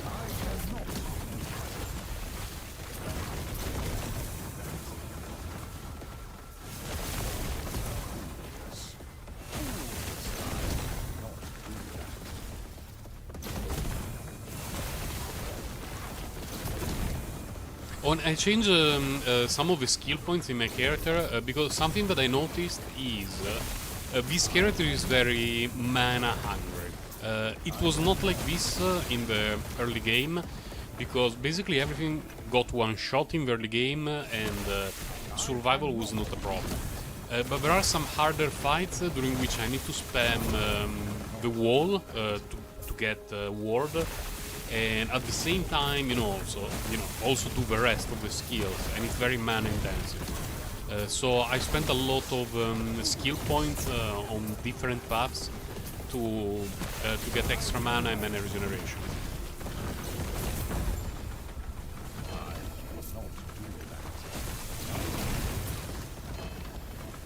This is a wand. Maran's lost soul. Whatever. No, no, no, no, no. Okay. Oh, okay. We can skip that. I thought that I skipped checking the chest, please. Like, where is it? P? No, hey, the misclicks. I respect some of the nodes that I had here and there, and I got this one to increase mana and mana regeneration, and I do not remember doing anything of that sort here, but I removed a lot of nodes that increase the damage just to get extra mana and mana regeneration, and it feels better overall. Oh, please. Oh, it's all the stays, it's two-handed, but I don't care about it that much. All the nodes here are pretty ass. Should we change the direction? Or do we hashtag believe? Let's hashtag believe.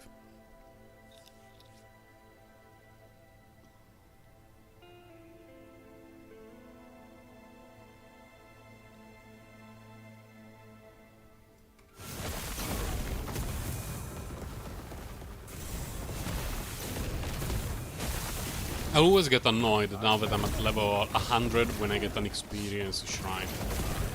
It bothers me so much, like it's such a small thing, because shrines are not that important, like they're nice but whatever. But when it's an XP shrine and I cannot even use it, it annoys me. It's difficult to put in words.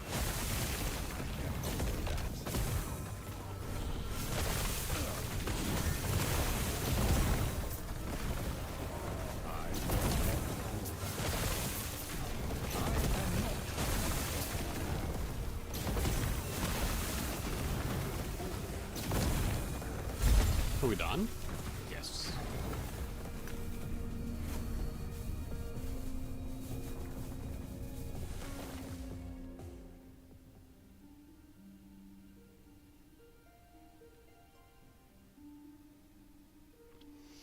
You use it to duplicate a great crafted item.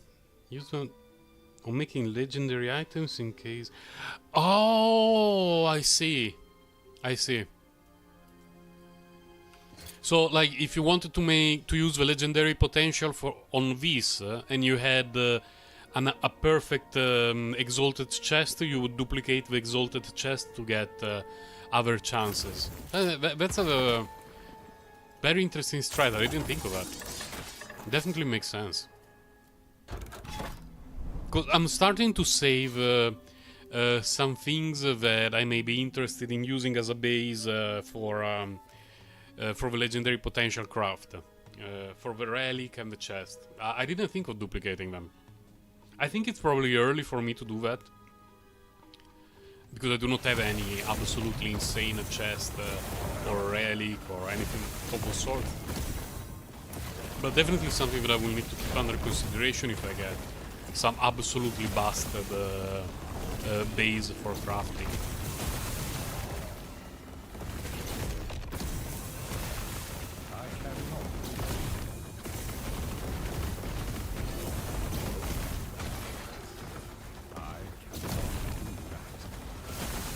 Just wish the character was a bit faster. That's all that I want. What did we get? Helmet. I don't think I've ever seen this one. Let's pick it up.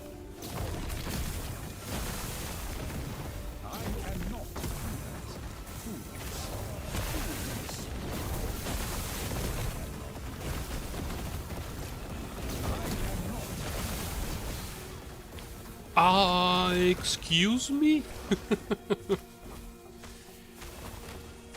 The shrine one-shot me? What the hell? That was weird, but okay, I guess it is what it is.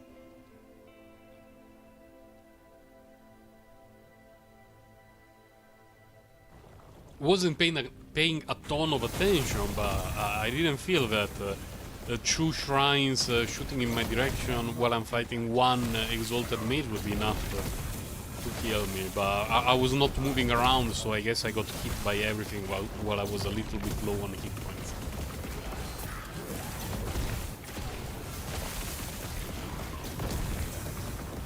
Dagger, whatever. Fire is still alive. Whatever.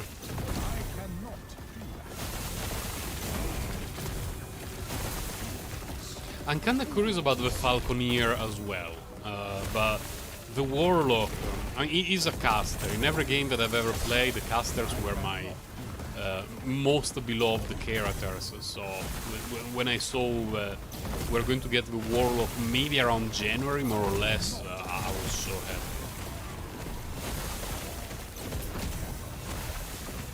I wonder what it will look like in terms of gameplay, because the look of the character model reminded me a lot of I don't believe it's called Witch Hunter. I don't remember the name of that character, but from Grim Dawn.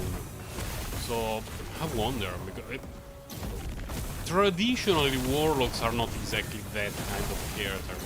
So maybe it's just the look that is a bit different from what I was expecting.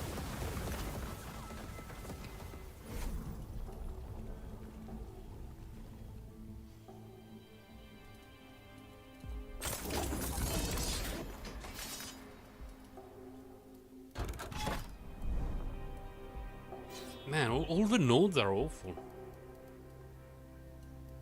I really want ring nodes and amulet nodes more than anything else.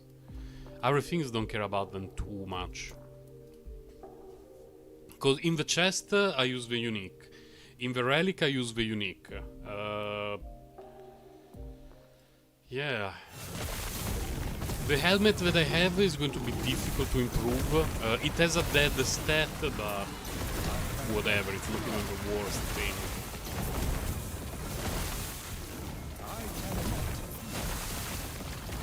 But my ring is pretty S and my amulet is pretty S as well.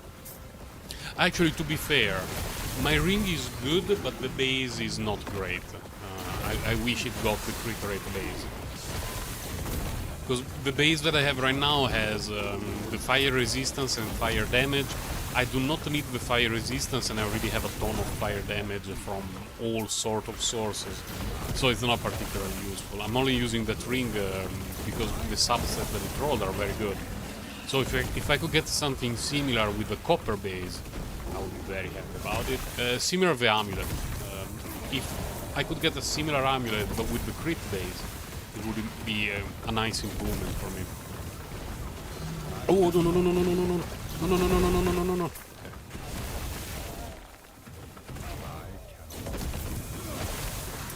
Got slightly concerned there for a moment. More than a moment, actually. But... oh, because I have no mana, that's why. I've been spamming things a little bit too much. How far are we? Okay, almost done. Okay, GG. Yeah, even with this amount of mana and a ton of mana regeneration, I need to be a little bit careful. Because stuff for his character is expensive, outside of Fireball. Like, everything else costs a ton of mana. I think I will go there just to reveal a larger area and see if there are any nodes that I want to target.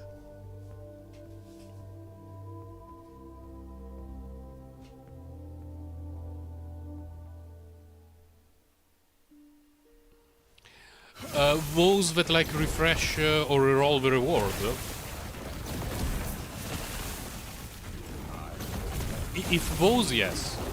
Yeah, I got some of those. And when I was farming in the timeline for the chest piece, I got the one to reroll the nodes when I had a million nodes on the map. and I got a ton of chest nodes, and it made me so happy. I ended up getting a chest piece, the unique with the music.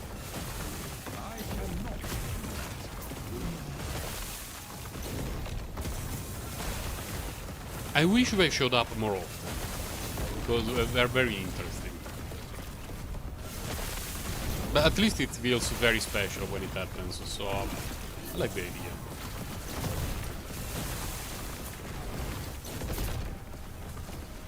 I'm always out of mana against these guys.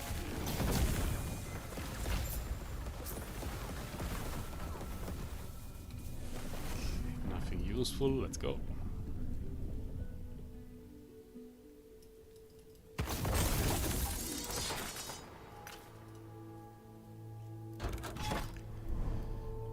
The Shade of Ouroboros already? That's a very early shade of Ouroboros. What are the mods? That's a ton of extra damage though. Can we knock some of that down? Because slow on hit is not too bad. So we could remove a 41% increase speed and damage by doing this and this. Any easy node around here? Slow on hit, so we can also drop that. Okay, we could do that.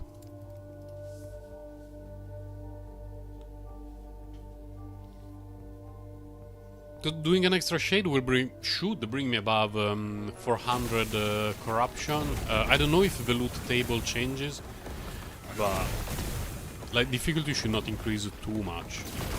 I have not gotten any of the rare shade drops yet. There is an amulet that I always thought, oh, that's neat, I would really like to get it. Because it provides a ton of resistance and it makes the rest of the build much easier to plan, but I did not get a single one. Every time that I kill a shade, it drops the trash ring that does nothing. And it drops every single time. What I was expecting was that it would be rare, but you know, after a few kills of the Ouroboros dude, you start getting some of those amulets, and then, you know, you focus on finding one with a good roll, because there is a huge range in that amulet roll. I never got a single one. I don't even know what it looks like. And the rolls, I believe, goes 1 to 40 or something like that for each resistance, so the chances of the amulet being complete S are pretty high. But still, I would like to at least have one, to prove to myself that it exists. Around at 60, yeah.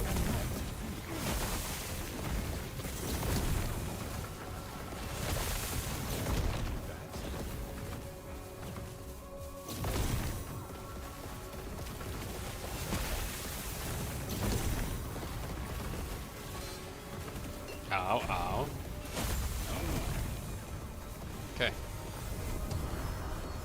Oh, in the runic invocation, after getting the head piece that gives me +3 to runic invocation, I put some points. Where is it? Here in the duplication node. Oh, when it works, it makes me so happy. It makes me so happy. And in the beginning I did not even notice when it happened, because, man, the worst node. Because the two hydras overlap each other, and you need to actually look at the animation and you will notice that there are two spinning around in place instead of just one. But in the beginning I didn't notice it, because, you know, when you're moving around you don't pay too much attention to it. I thought that maybe they would spawn next to each other, maybe overlapping on each other a little bit, but not that much. And they spawn exactly on top of each other, just the spinning is a slightly different timing, and you can notice that they're doing the thing. These not there. Let's see if we can do a double. That's still a single. Of course, chances get increased with more runic energy. I got one shot. I was not paying attention at all.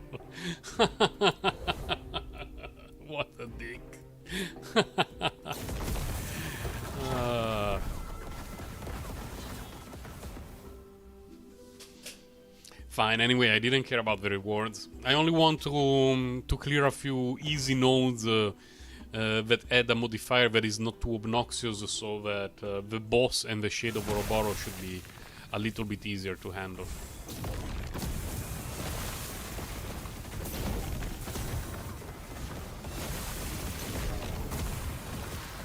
No double Hydra for me. Ever. It actually works better against the bosses. Because the point is to get better chances at summoning a double Hydra, the Spinner Rune of Doom. I need to have more runic energy, and in order to generate runic energy, I need to not use the summon. And when I'm fighting against trash monsters, I'm basically summon the Hydra non-stop. But against bosses, there is a little bit of dodging to be done, you need to move out of the way, and all the sort of stuff. So there are a few seconds during which we are not summoning anything, and I get the chance at summoning double Hydra more. World game. No. The fire mod was very good, but the first one was not very good. What is this?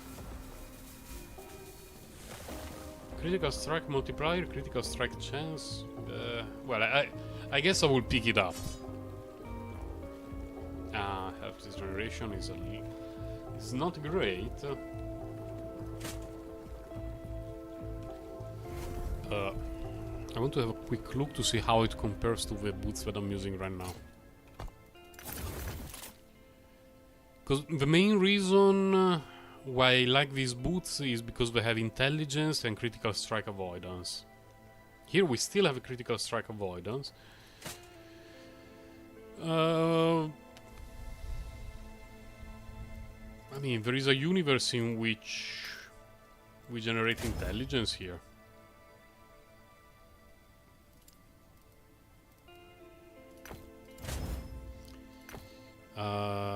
Let's level this. Okay. Nope. Nope.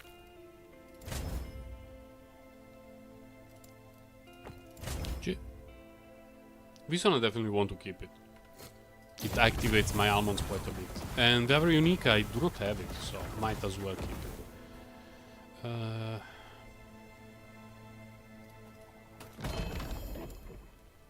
I know, I need to tidy my inventory. I've been doing a little bit of tidying, by the way. I'm not being a completely omega lazy piece of garbage. I've been doing a little bit of tidying, but every time that I start to tidy, there is a part of the brain that is telling me, Sir Granderol, you could be dropping some sweet loot, and instead you are tidying your bank. What are you doing with your life? And I end up going to kill some stuff, trying to get some loot. This one is actually not a bad modifier against the boss, because we're always dealing damage to it. So it's not that bad. Chance to slow, let's do it.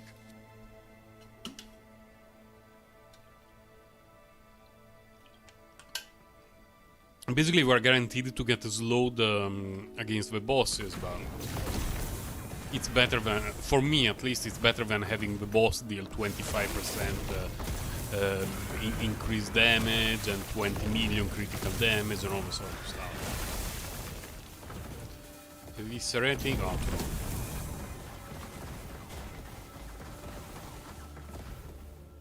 Yeah, I don't want. Let's have a quick look. Nothing interesting. I cannot. No. Why am I taking so much damage?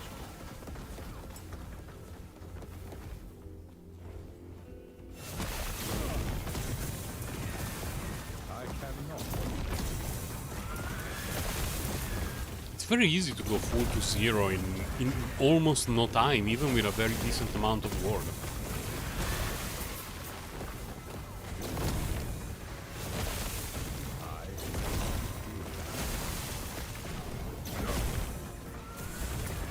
Yeah, sweet experience shrine.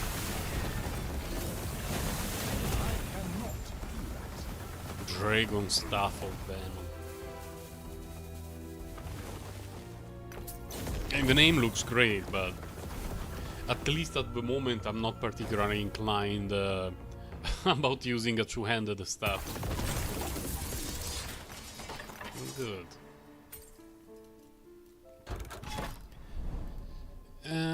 Fine, let's do the boss. And then we try the gates of Ouroboros.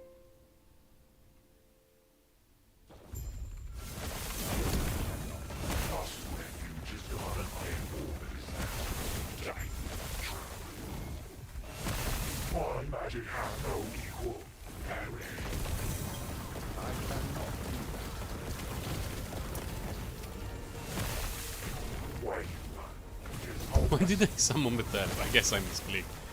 I didn't want to summon a teleport, I can guarantee you. Again? Why?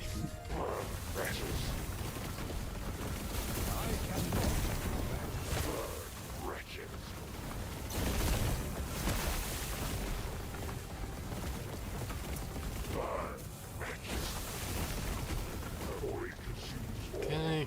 I have to get a little bit harder. I went to the wrong place, oh my god. Oh, no, no, no, no, no, no, no, no, no. Okay. I cannot do that.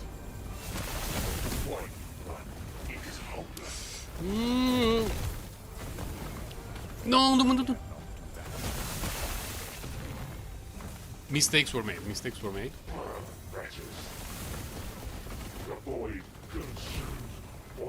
No, no, no, no, no. Oh my god. Like, this character moving slowly and only having one traversal skill means that if I use it improperly, I see death approaching me very, very quickly. Only set pieces though, feels bad, man.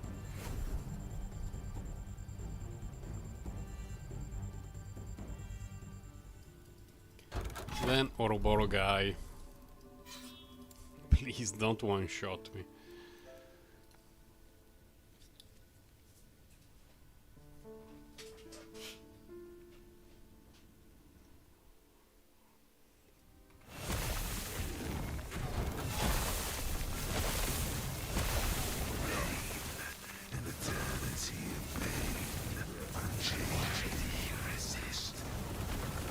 Okay, it's taking a ton of damage. Oh, I see a double Hydra. Yeah. Oh, another double Hydra!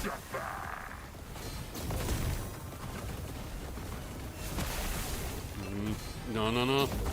Man, the ward just disappears.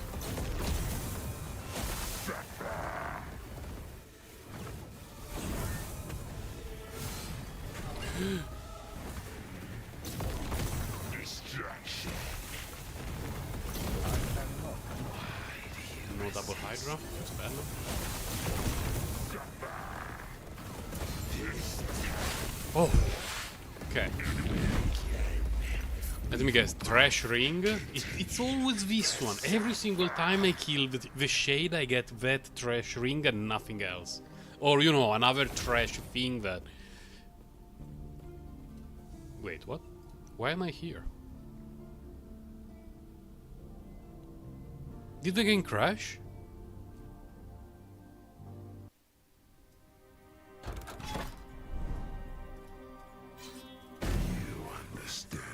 Oh my god. I have to redo it?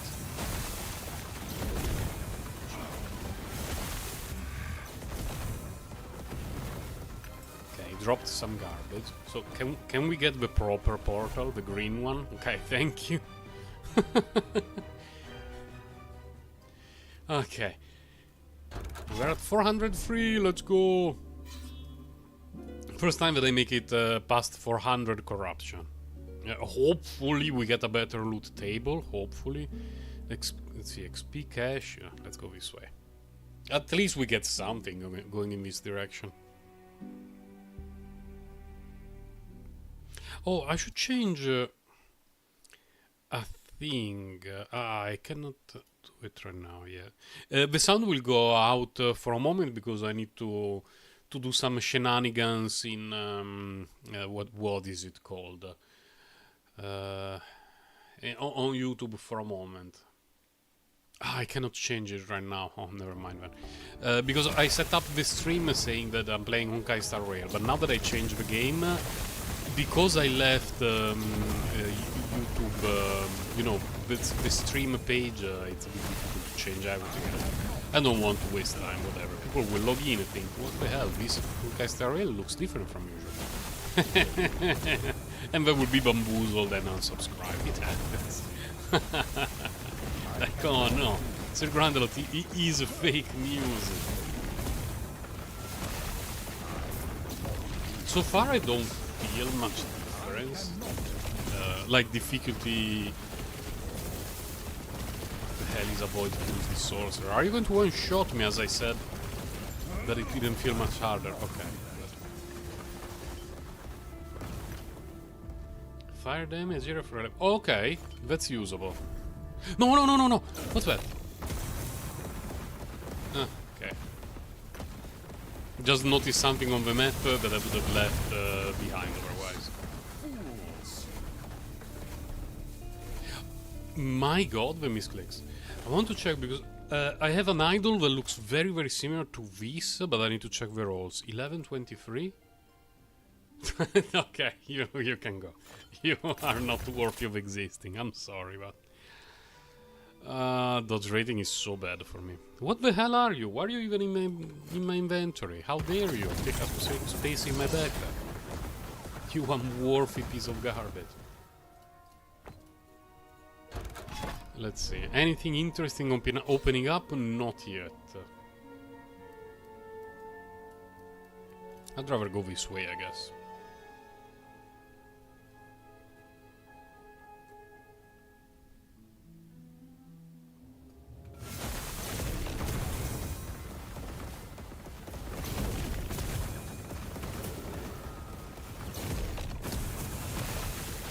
After playing this character at high level for a few weeks now, when I created my druid, reminder, his name is Doggy, you know, you are at the very beginning of the game, you move super slowly, what you do is just press one button, maybe two. It's such a weird feeling. It may be worth to pick up that thing.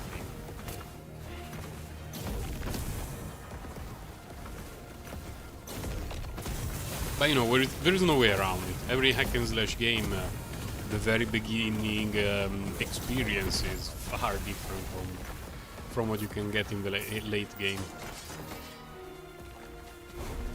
Who is shooting at me and what? Have no clue what was going on.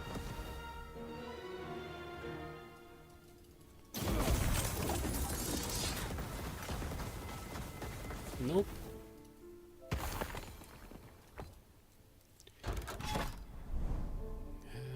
Oh, okay. I guess we go this way. I'm still looking for a Hydra with 2 legendary potential and good rolls.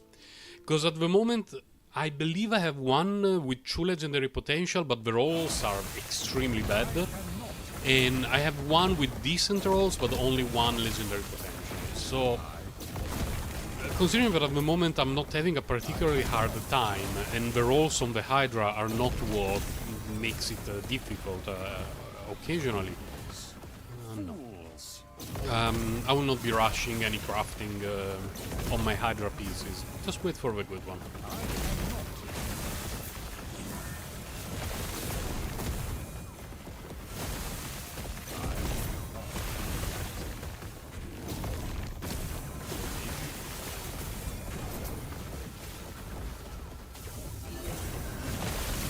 Didn't want to summon the port. Apparently today my index finger really likes to press T instead of R, or pressing them both at the same time.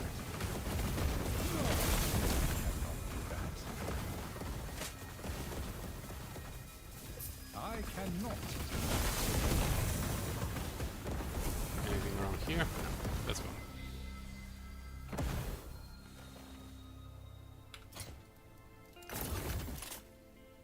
That's a lot of health. And attunement. Huh, hold on a moment. Hold on a moment.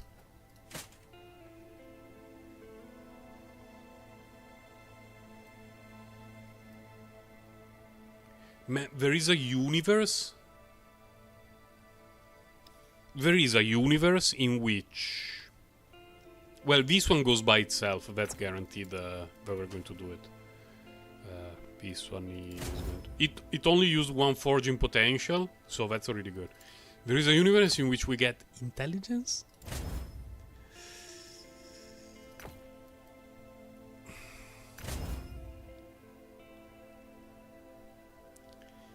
Ideally, I want intelligence here and what is it called? Critical strike avoidance here. I still have a lot of forging potential. Let's try. No.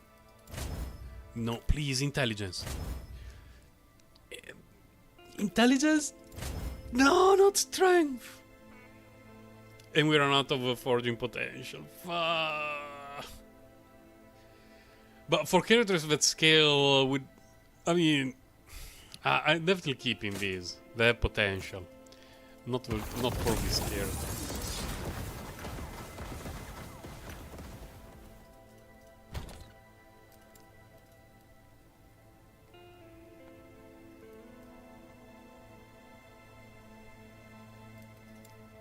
Here. It's annoying. So close. Like, we needed intelligence instead of strength and critical avoidance instead of armor. Then there would have been my new boots guaranteed. We low-rolled it a little... Well, low-rolled it. We were looking for two very specific things. And we didn't have a lot of shots at them. But it's still a little bit annoying when it happens. We will recover, we will recover.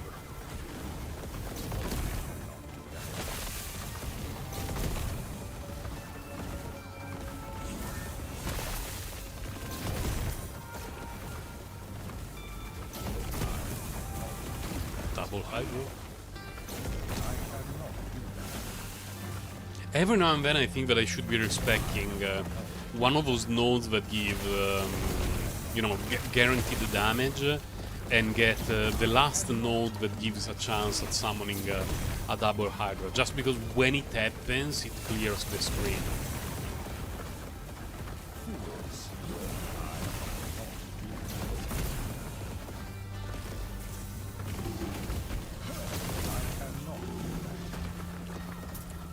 I really cannot stop pressing T today.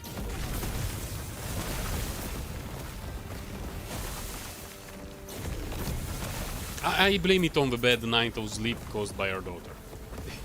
There is no other explanation. Also, the excuse of having a new keyboard, not only that it doesn't work very well now because I've been using this keyboard for a very long time, but also I have two of the exact same kind of keyboards. One in the living room connected to my laptop, and one here in the bedroom where I stream. So I'm actually using the same keyboard on all of my computers, meaning that I cannot even use the good old excuse of, well, obviously it's a different keyboard compared to my other computer. I'm not using. No, it doesn't work. It always worked as a kid when I was going to someone else's place to play, and the joystick was different, the mouse was different. It was like, haha, that's why I got completely BTFO. You gave me something that didn't work, which I did many times to my cousins. I often played consoles and PC games with my cousins, and if one of the controllers was not working well, it was what they got, like guaranteed. And I was like, oh no, it's just you need to hold it better. Oh, it's because you're not used to this. I scammed them on so many matches of Super Street Fighter. Actually, it was Street Fighter 2 Special Champion Edition on Sega Genesis. Because they had it on Super NES or Super Famicom, depending on how you wanted to call it. And I had it on Sega Genesis, so not only the shape of the controller was completely different, but also I had a good controller and a bad controller. They always got the bad controller. On my end, the explanation was that, yeah, well, the Sega Genesis version is clearly the superior one. It requires more skill, and you're using the inferior version from the Super Famicom. You're not used to it. That's why you get the BTFO. There was no clear explanation on why, when I went to their place and played the Famicom version, I got completely obliterated. The science is not settled on that. No one will ever know for sure.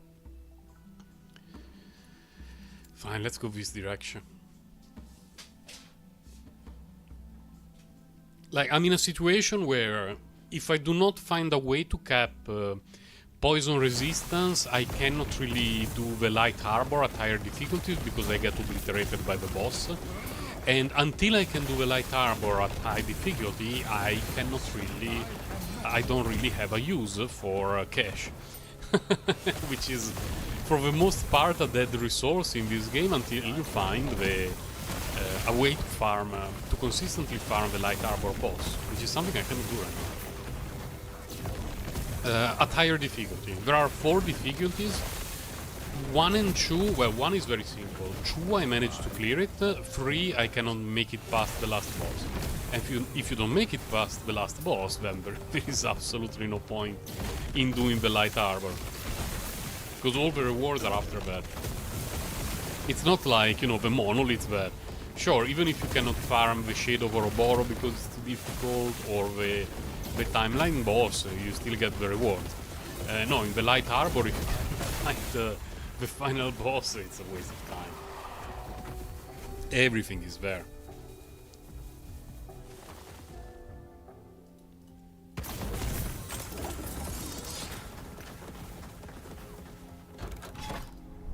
We get a unique item, some garbage or some shards, and a unique item.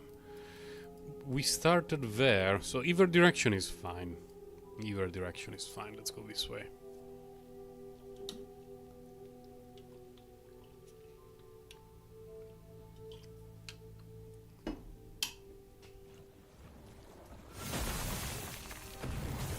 Hello,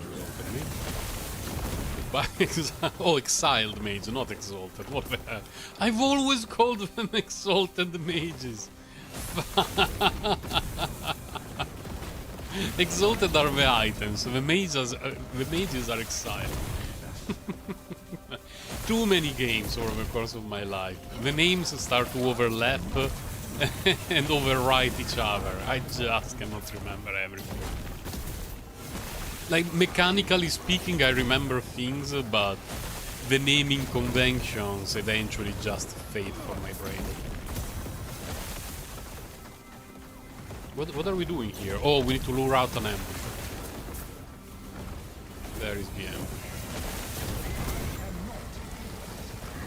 Buy-in. Mental damage. Let's put it this way. I would prefer the base with critical. But even movement speed is a stat that I value a lot in any game. So, let's see what it's like once we craft it.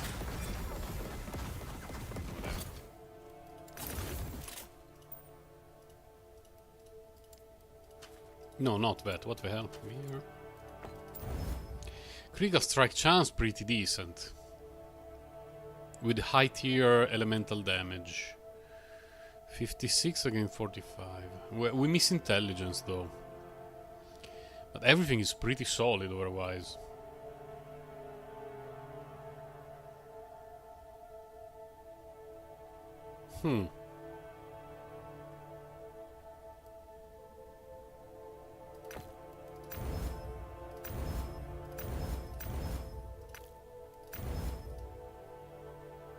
No, really?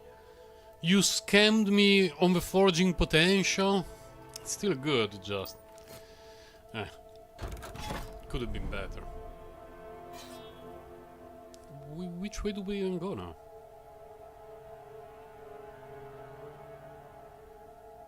Rewards look bad in either direction.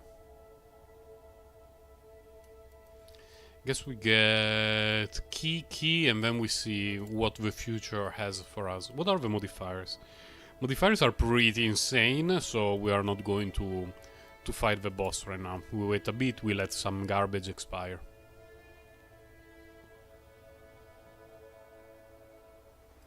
There was a period during which every single time that I could fight the boss and the shade, I would do it. And eventually things became a little bit difficult. And by a little bit, I mean that I was dying essentially every other monolith. And I started to slow down a bit, farm at a specific range of corruption, get better gear, better resistances, better damage, increase corruption on, you know, do things a little bit more gradually. And it random and it definitely improved the progress of my character. I don't know what's going on today with the random portals.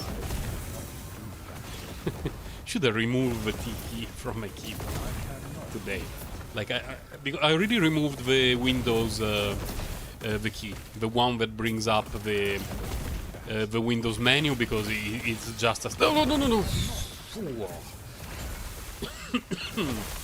That was extremely close, and clutch. Because in most games you ended up basically tamping out of the game and dying. But pressing the teleport here randomly does not have any issues, so whatever. Could you give me some things I care about?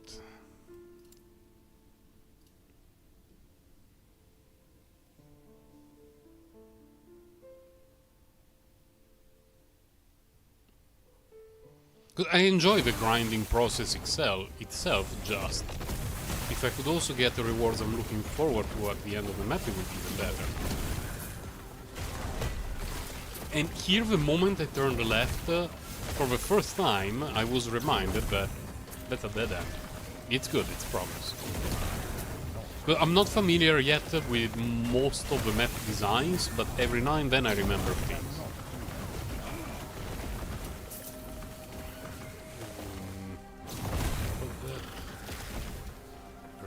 Here, no. I believe gloves are another component that I could work on replacing with some meat crafting.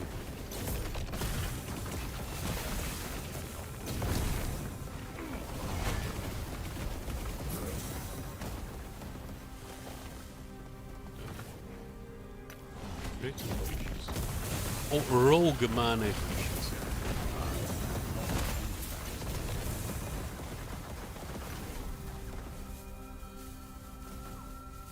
What are my gloves like?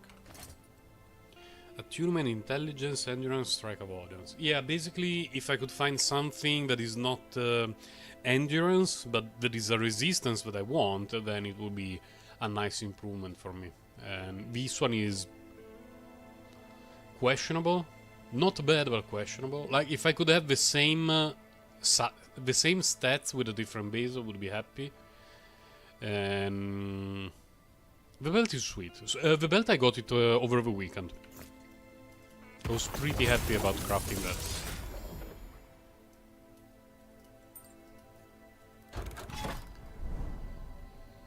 Nothing in either direction. Let's go this way.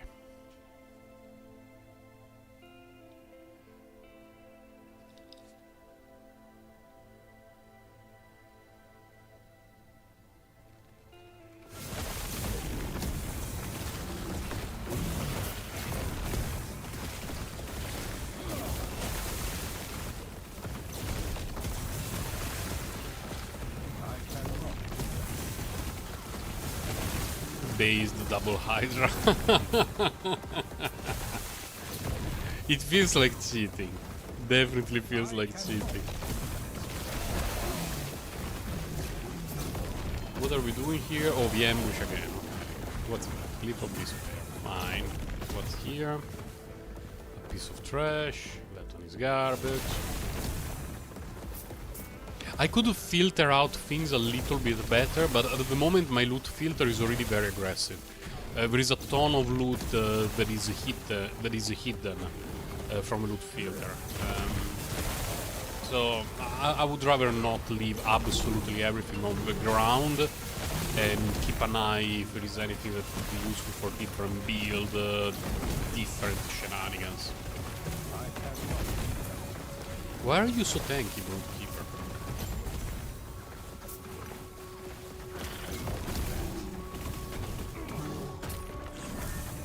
Okay.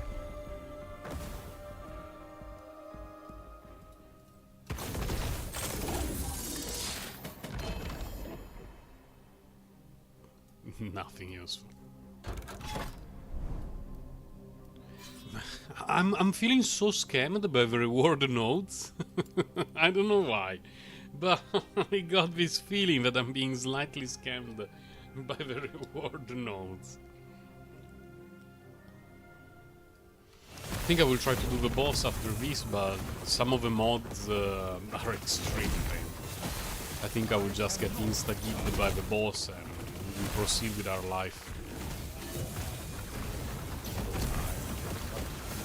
What are we doing here? Slay enemies to find someone and then kill that someone. Okay, I guess. Oh, we found that someone.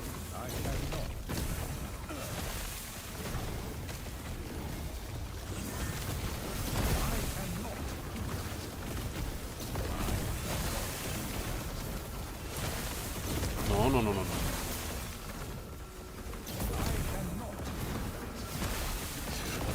Oh my god. The amount of damage I'm taking is absurd. Some purple stuff here. Don't care about this. Don't care. Don't care. What's this? Meh. Meh. Let's keep going.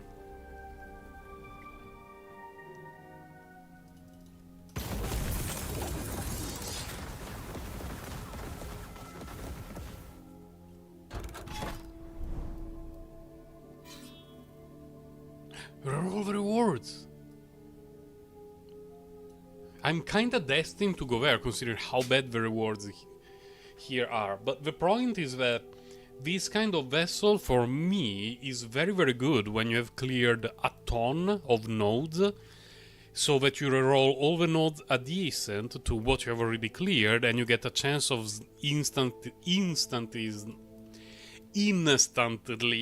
sniping something useful. So I'm definitely eventually going to go there, but before that we try to do the boss to see what happens. I have a bad feeling, but we try to do it, and then we clear a few more nodes and then we will do that. Because at the moment all the rewards on the map are absolutely awful. So if we reroll them, maybe something will not be awful, hopefully.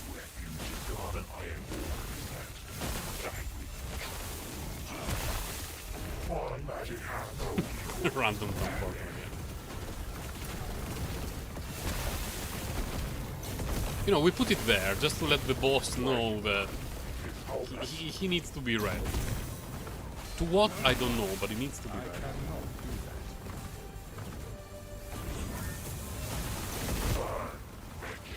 He's very tanky.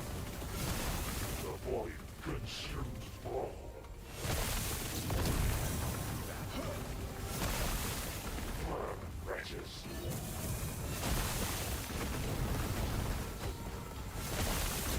Extremely tanky. And usually around this time, oh my god, I got destroyed. Too slow for that. Around this time, he's well below 50%. Well below 50. That is correct. Well, you mean my strat for the node? Yeah, we will be clearing... let's see. How... This one has glancing blows, which is already there. Oh, it takes less damage. That's why he was not melting compared to usual.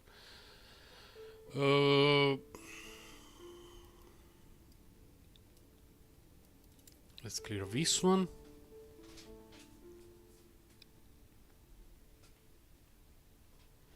I'm definitely going to go that direction. We pass by the red node, we will go to clear a bunch of nodes in that direction, and then we will decide what to do with our life. Considering how tough the boss is with modifiers that were not particularly obnoxious, I think that farming, not necessarily the whole timeline, but a lot of nodes in this timeline, and then the rerolling the rewards for the bad ones may actually be more valuable than going to the boss again, get insta-hit again, and just overall waste time. Because every now and then I see people on the main forum being like, oh yeah, I farm at 900 corruption with this build, is pretty good. I'm like, yeah, I've had to do a bit to make it to that level of corruption though. With the gear that I have right now. Wait, what's that? Lightning. Not very useful. For the idols, I'm starting to be a little bit pickier, so that both the bonuses from the idol, both the stats need to be working for some build. Not necessarily the one that I'm using right now, but in general, some build has to benefit from both of them, not just one of them. In the beginning, any idol was an upgrade, so okay, I was picking up everything. But right now, if like a bonus is extra fire damage, and the other one is I don't know, when you use a melee attack on your grandma, she becomes a tank, then I will leave it on the ground. My grandma would not be proud of the kind of idol. Not sure if I'm going the right way or the wrong way. I think we can make it there. Yes.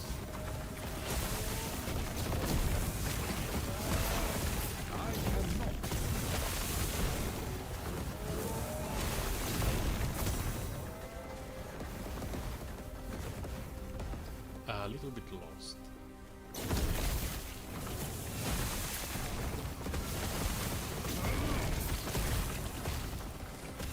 Speaking of my grandma, and I'm going on a very long tangent here, but in my home region, a very traditional thing is a variety of fried bread.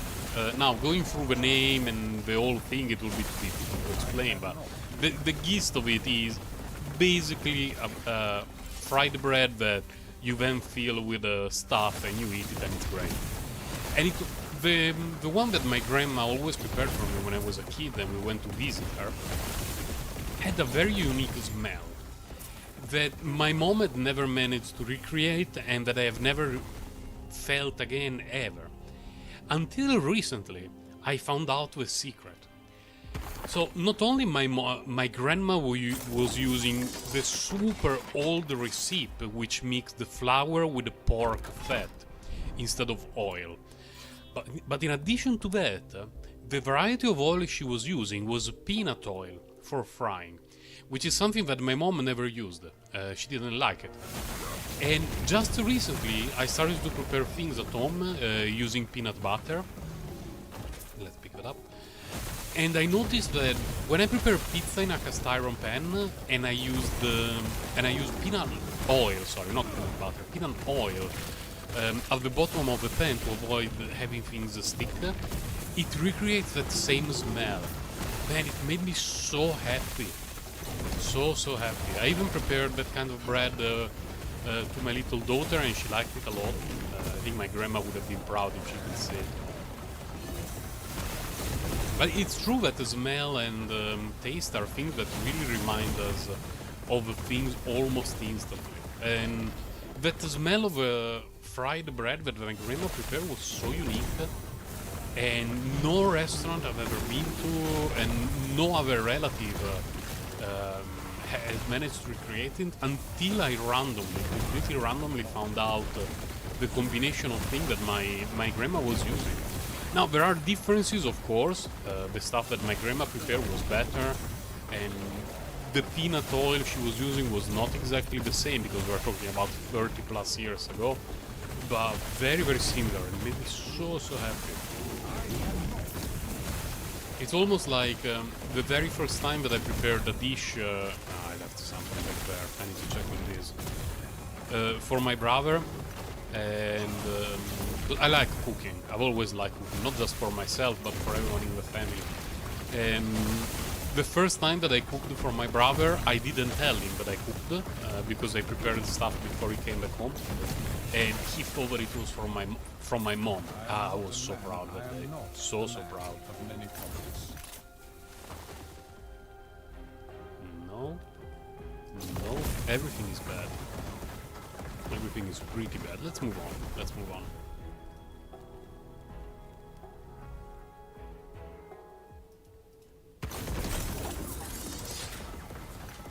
Do I have anything interesting with that?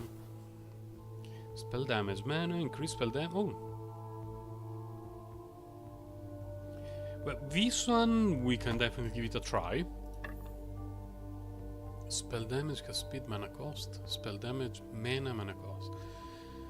Because 160 spell damage is a lot. Really, really a lot. But we need something here that is better than necrotic damage. Spell critical strike, not bad. Not bad at all.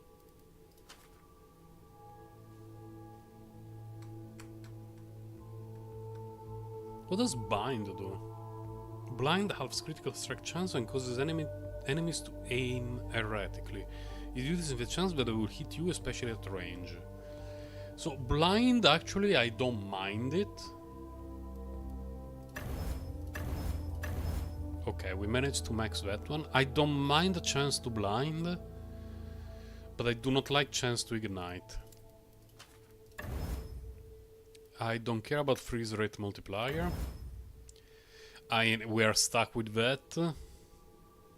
Do I want to try to lock it? I have 11 glyphs of despair.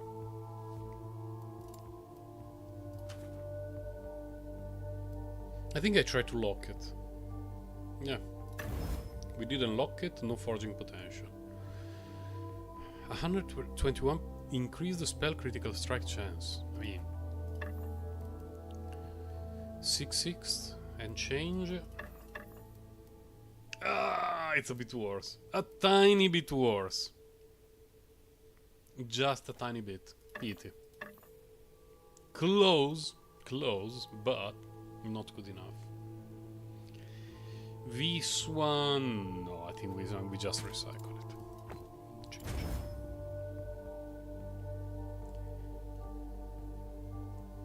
I already have a million. Keys, whatever. This is not bad. Let's move on with our life. We'll worry about it later. Go here, we go there. Because every time that I go to a node that is connected to two nodes, once we reroll the reward for our timeline, I will have access to two nodes with refreshed rewards. Which could be more Hydra heads, could be hopefully some exalted rings and amulets. I have not seen a node for exalted rings and amulets in quite some time.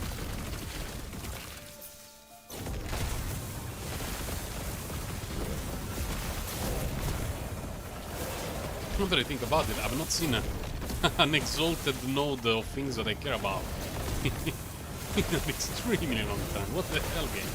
Stop scanning me like that. I cannot.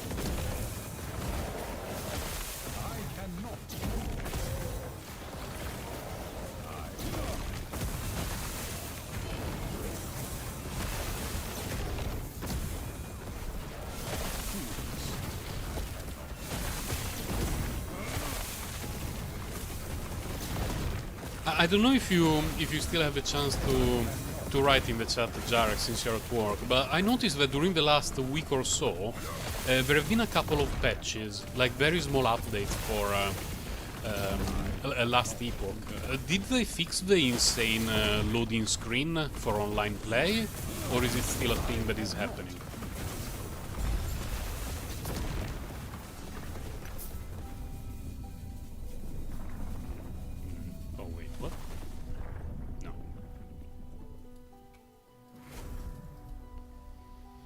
Because until Well, the last time that I tried to play the game online, this character is currently offline. It was absolutely unplayable online because of the loading screen. Like it was just not a game. But there have been a couple of updates, small patches. So, just wondering if they kinda fixed the thing or if the issue's still going. Oh, whoa, whoa, whoa, whoa, whoa, whoa, whoa, whoa, whoa, whoa, whoa, whoa! What's that purple stuff that showed up out of nowhere? Oh, damage over time! I thought we were done with the loot. It's the base that I want, but damage over time. No, we leave it on the ground. We need to let the game know that we don't care about damage over time. This one is connected to 3. That is going to be 3 rerolls later. It's 2 XP nodes and a cash node. So, it's very unlikely the rerolled rewards are going to be as bad as those.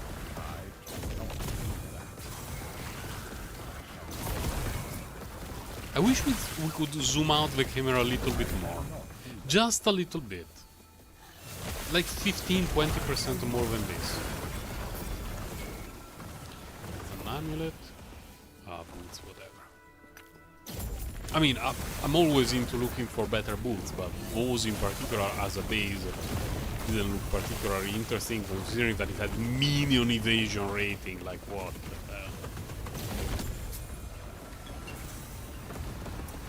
the hell? Spoiler, don't jump on the exploding lava thingy. Not very good. Damage, whatever.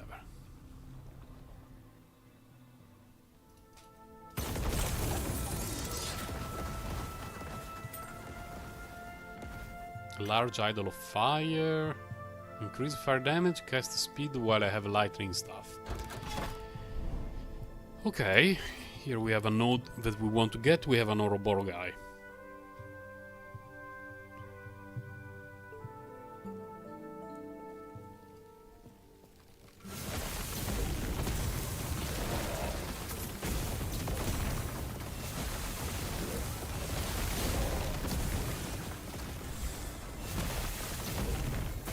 What's the time? Oh, 22:11. Good.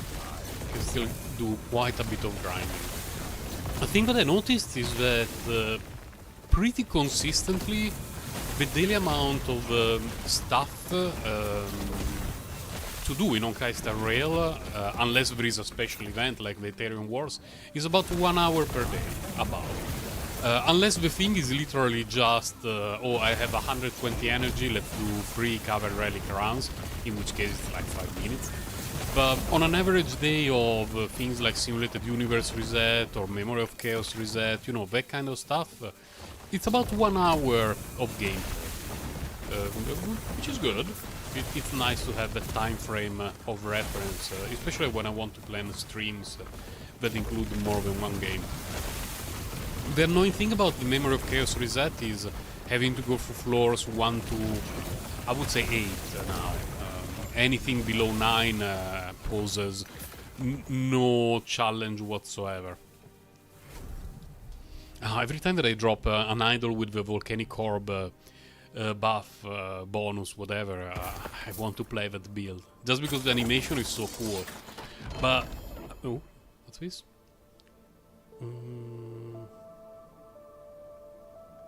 I think I have it, but I don't remember if I have it with the legendary potential. So let's have a trip here. Like this one. I would really like to play a build with a volcanic orb. But it needs to be a whole build. Oh wow. A whole build about volcanic orb. And I cannot even use it as the support skill for this build because it costs a lot of mana. It will not be sustainable. Like, it works well with the Fireball because Fireball is borderline free to cast. Borderline. Meaning that when I have everything else on cooldown, I can just drop a few Fireballs here and there and they deal a decent amount of damage. Volcanic Orb will be a lot better in terms of AoE damage coverage, but the mana cost would be unbearable for I don't know if through gear, like unique pieces of equipment and nodes and stuff like that, the mana cost of Volcanic Orb becomes sustainable. I really have no idea.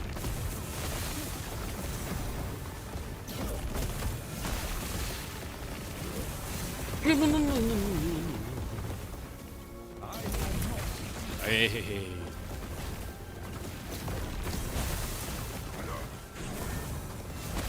Oh, you are with you, okay.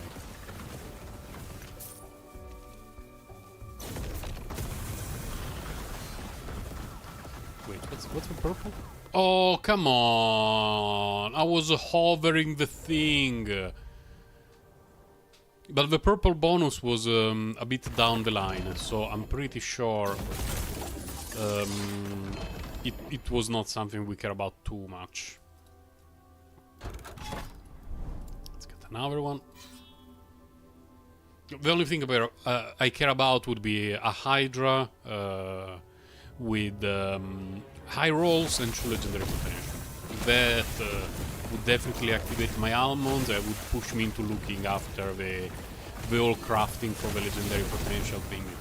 Because I know that I need to go to one of the key dungeons, and then after clearing the key dungeon... Wow, that was quick. After clearing the key dungeon, there is a crafting altar of sorts, and then you put the things. And but I'm not there yet. Pillager's Cold... Oh, I already got it. With legendary potential. Whatever. So many Ouroboros things. That this node is trash. Oh my god, void enemies deal 244 increased damage. Fuck off. Let's clear some trash node. 214 chance to shred armor. Excuse me? The nodes were not that cracked before 400 corrosion. Let's see.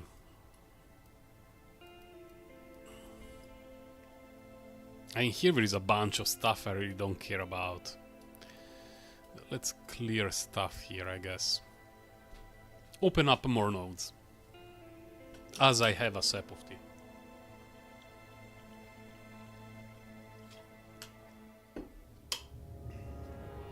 Who called me?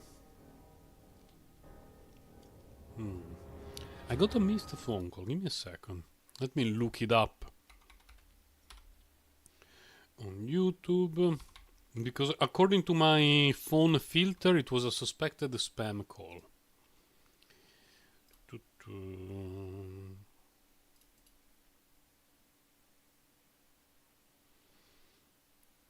Oh yeah, it's spam. Okay, good. I really like that automatic service that tells you when a phone call from a number you don't know, it's on a spam list somewhere. It makes life so much easier, because I don't like to pick up phone calls from numbers that I don't know. In 2023, the situation is the following. But if you make a phone call, it costs money, more often than not, and no one uses it. So people will be using services like, you know, any sort of messenger, line, WhatsApp, whatever, which are free and you can see who is calling. So when I get a phone call from a phone number that I don't know, I assume it's either a Nigerian prince, someone who wants to sell me something, or some other form of bullshit. So I'm always very, very skeptic about phone calls from numbers that I don't know. And when the service confirms to me that, yeah, it was a spam call, it makes me very, very happy.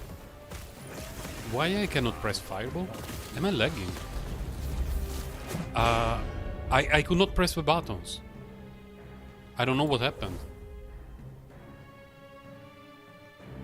Like, okay, now it's okay. I died because I could not press the buttons. That was very weird.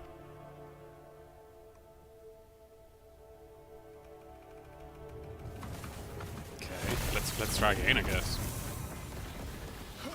Luckily the rewards are garbage, so checkmate game for making me die in a very weird thing. Like, I was spamming button and nothing was happening. Ah, what did we drop? A dagger. I already have it. Jade Amulet of Hope. Oh, wait. 73% increase crit rest. Fine, let's keep it. I know it's not the correct base for this character, but it can be useful for other characters.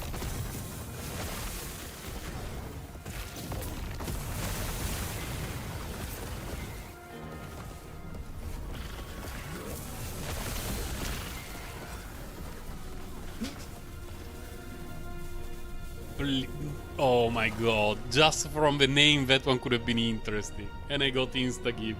But why? Oh, there are so many damage modifiers. So many, that's why. Because I'm still playing a bit casually and I didn't notice the mods increase the damage so much. Oh my god. And this one is heal if I've not been damaged recently. Okay. It's a node that bamboozled me during the weekend against a boss, because it's not a node that appears very often. And I was not paying too much attention and I got it. And during a phase of a boss, I was, you know, walking around, dodging everything, thinking, haha, checkmate boss. And then when I started fighting again, the boss went from 30% to full because I didn't damage it for too long. I felt very bad about that. I realized the mistake immediately and I felt very bad about all the decisions in my life that led me to that situation.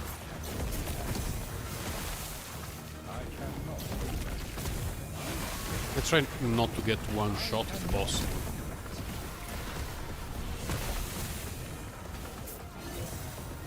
Did I click on it? Yes.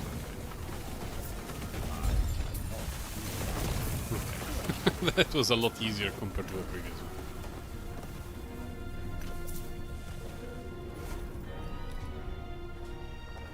I will definitely be clearing a few more nodes because I want to get full value of the red node that resets rewards. But where are all the exalted reward nodes? Like, where are they? What happened to them? Have they been removed from my game? Like, yeah, fuck off on exalted axes. But, you know, helmets, amulets, exalted rings, all that sort of stuff. Where are you guys?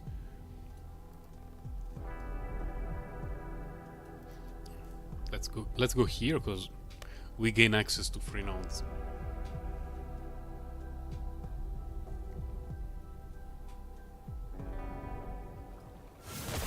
I also try to look for information about the exalted nodes, because what I was wondering is the special nodes in each timeline. Like, for example, this timeline has the special node for the relics. Does it mean it's more likely to get exalted nodes that give you relics? And I went on Reddit. Some people were saying yes, some people were saying no. So I know as much as I knew before. But it doesn't seem to me like there is a strong case to be made either way, because I never got a lot of relic, exalted relic nodes that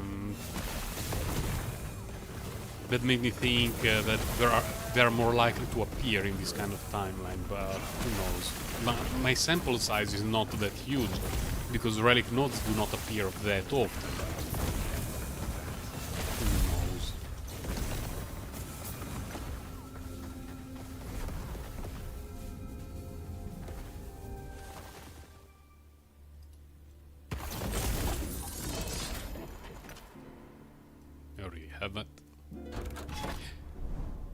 Speaking of which, hashtag confirmed. Let's go to make a post on Reddit. No, let's not.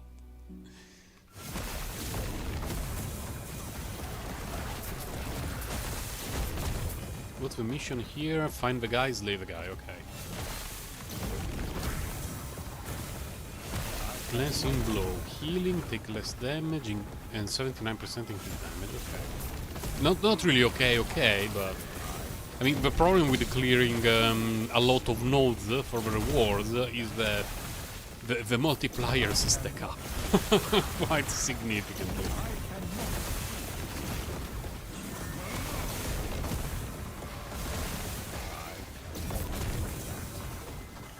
Stuff of... We found the guy. The guy died. I did not even target it. It died from a Hydra that was on the field. That was breathing there. Gloves of chance to shred armor. We don't care about it. It's not the worst thing to have, but it's not what my build is looking for.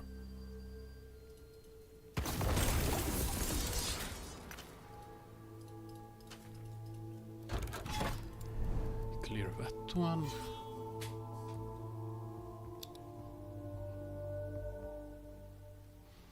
Oh no, not this one. This one is so obnoxious.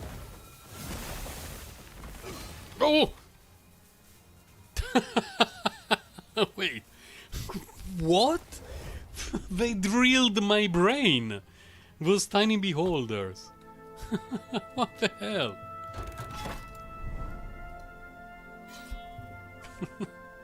The first exalted node that I see in 25 hours, and the tiny beholders drilled a hole in my brain.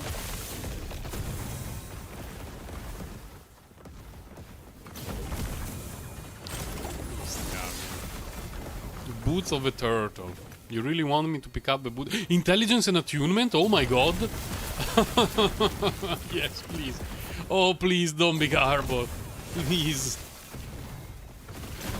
I'm so happy I picked them up. The true rolls were very low though. Very, very low, so I'm deeply concerned.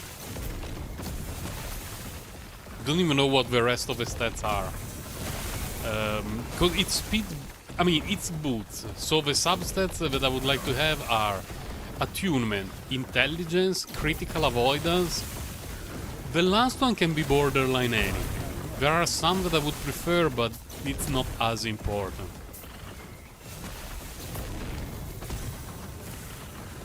See if we can craft something nice later. I cannot.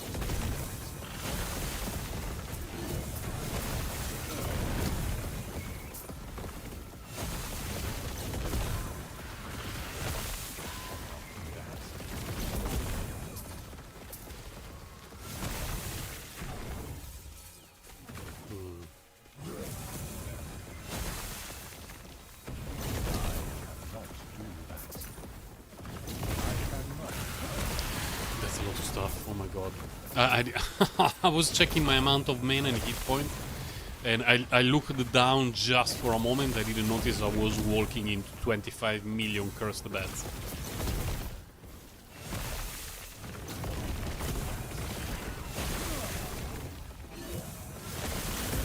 I cannot do that. We're almost done. Okay. An assassin rune, what? A wheel?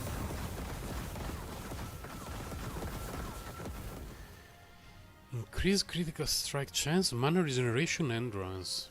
I could pick it up. I am not a man of many parts. Well, if I could, I would pick it up. Let's see. What's the last one? Mental resistance, not bad. Endurance, not a huge fan of.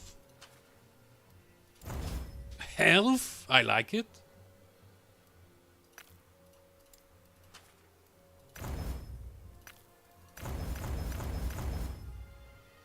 That's pretty solid.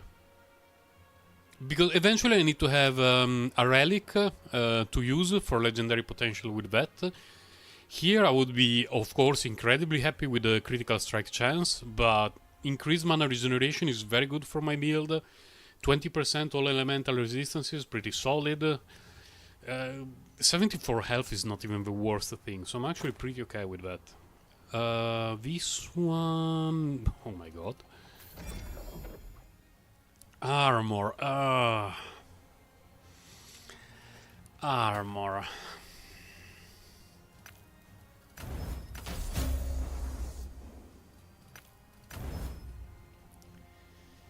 So this one... Man, it's tier 4 already. Oh my god.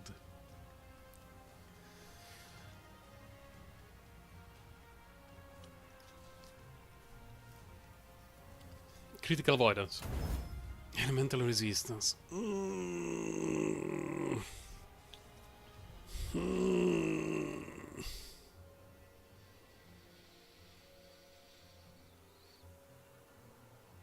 I don't think it's worth it. 66. Oh, right, this one doesn't change, only the invocation changes. Yeah, I really don't think it's worth it. These brassiers. I'm missing out on the stats, which is a bit of a bummer. The base is good, critical strike chance and armor, but there's a lot of work to do. Really, really a lot. That's okay. No. Doesn't seem very okay. No.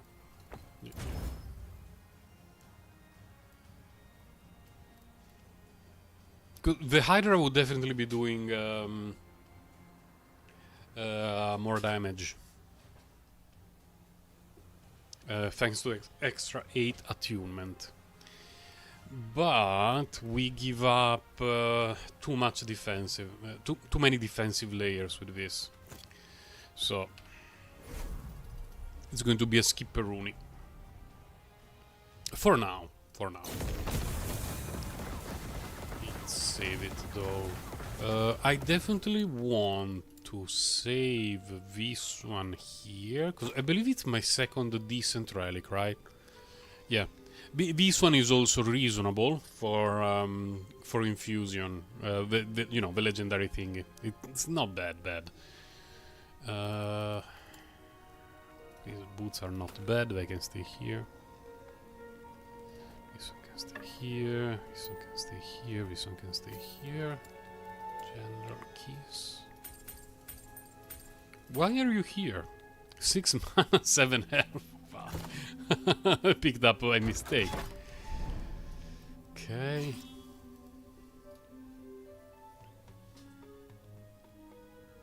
Look at that nonsense.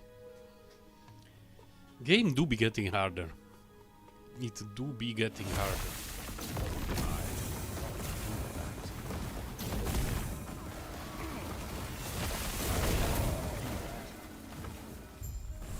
Yes, Beatles, come to my aid.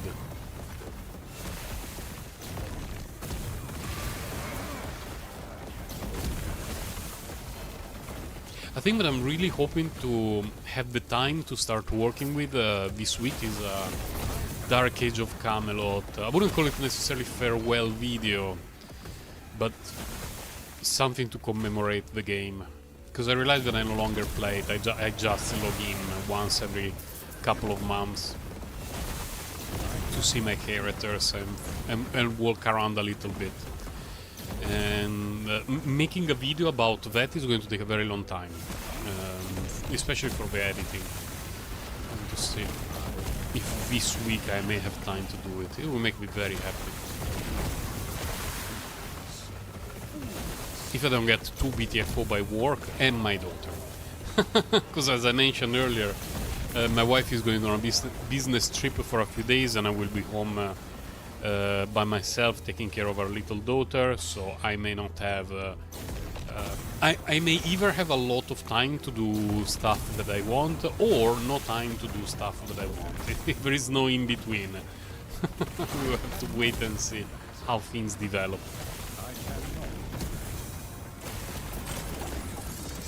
Great Wizard Cache.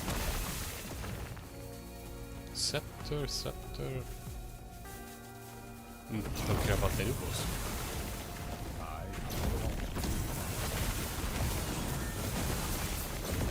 Almost feels. Oh my god, we're conditioned. Increase minion damage, void resistance, casting speed. I can pick them up. Eventually I will play Necromancer. Eventually. One day. But now it's only end of October.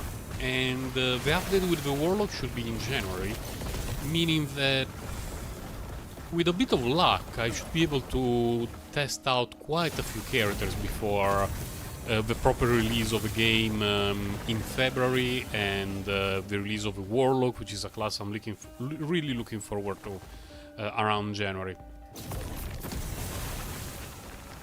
And I would say Druid, Necromancer, Rogue. There's quite a few builds that I would like to try.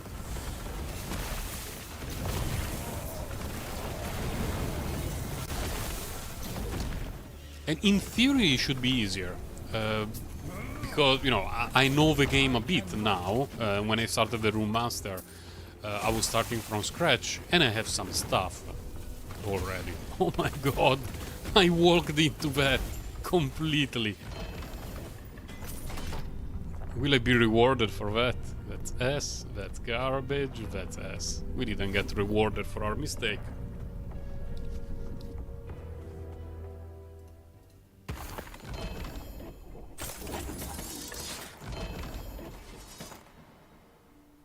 Nope. Nope.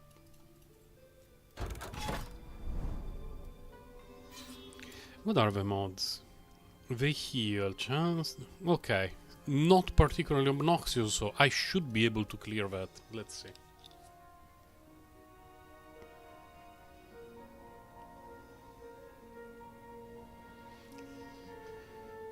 Oh, Lost Guardian.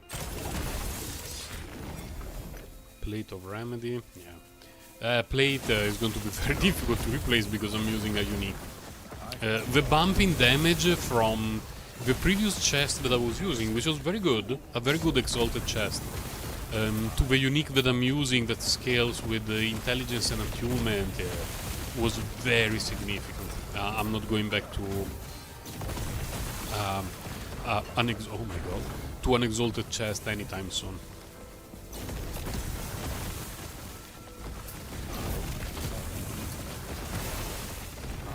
Oh, purple. Nah. I'm a bit worried about this guy.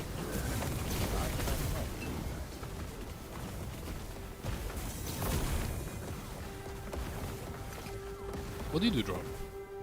Gloves of nothing.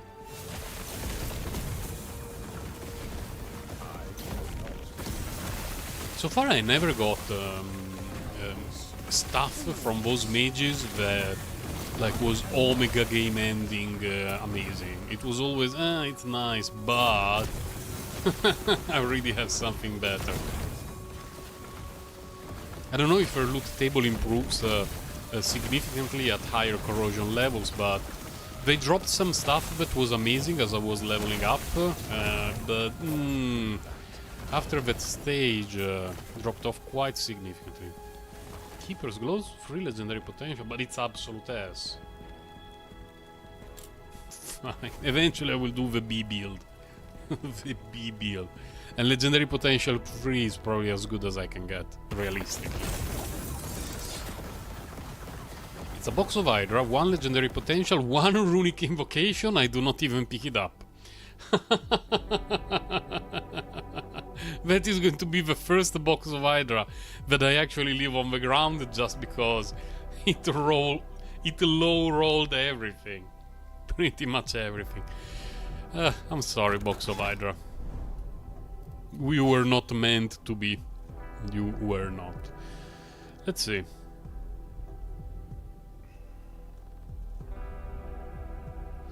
If I clear this one, we get rid of the chance to receive a glancing blow to the enemies, and we could try to do the boss.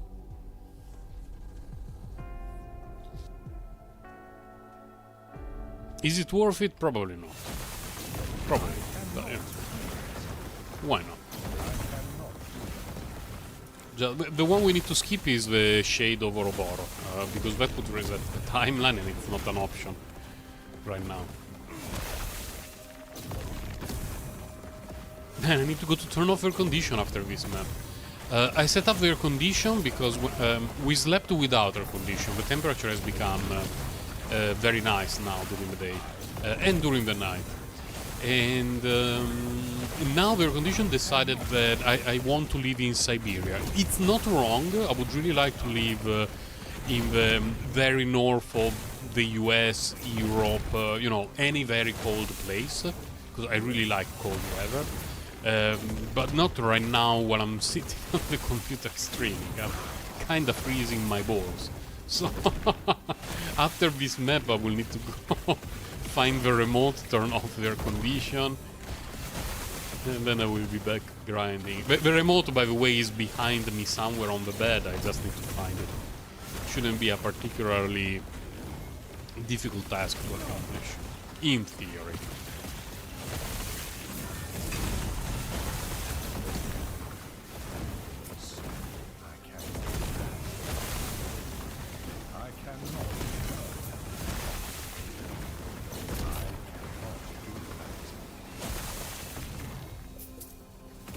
Where is my mana? I want the mana potions. Where are mana potions in this game?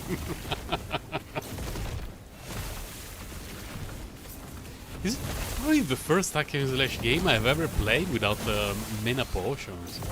At least those that cared about a resource like that. I cannot remember of any other hack and slash game where you just run out of mana and you do not have any way to instantly refill it.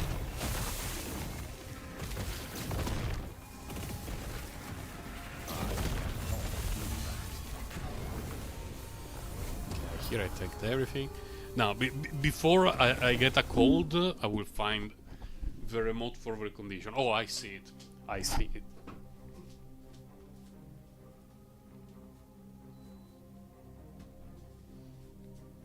Okay, we're back. I don't even understand why suddenly it's making air that it's so cold, because it's set up for 25 degrees, which is a very comfortable temperature. But somehow it started spitting out air that felt like it was coming straight out from a penguin's ass. It's so weird. Now, it will take a very long time to get rid of all of that. And rage is not an option. Like, the boss enraging is not a thing that we want to happen. Enrage...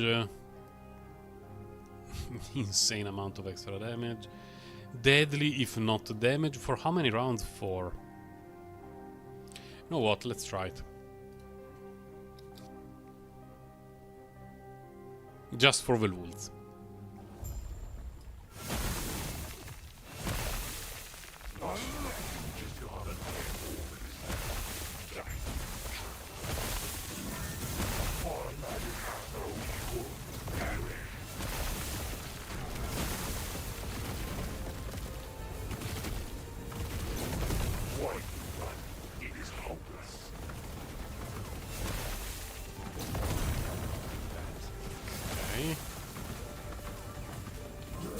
Oh, no, that was the wrong way for the Hydra. What the fuck, brain?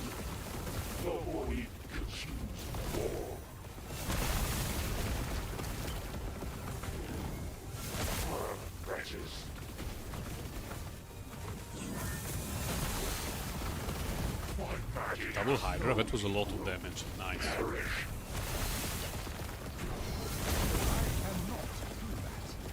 Single Hydra.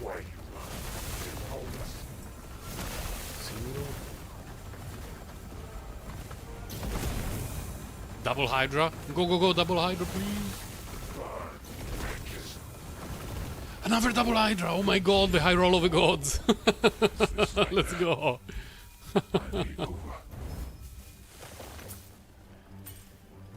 And that one is garbo, but whatever.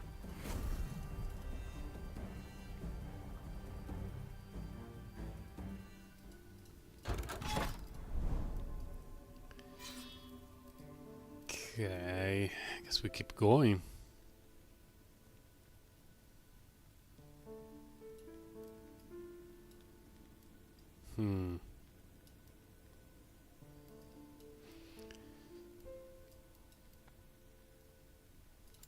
This way, okay.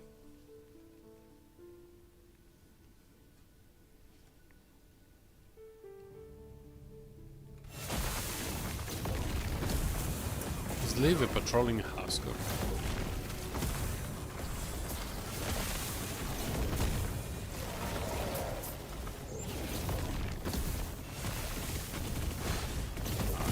Oh my god, that dude hit me so hard with a punch. What the hell was even that?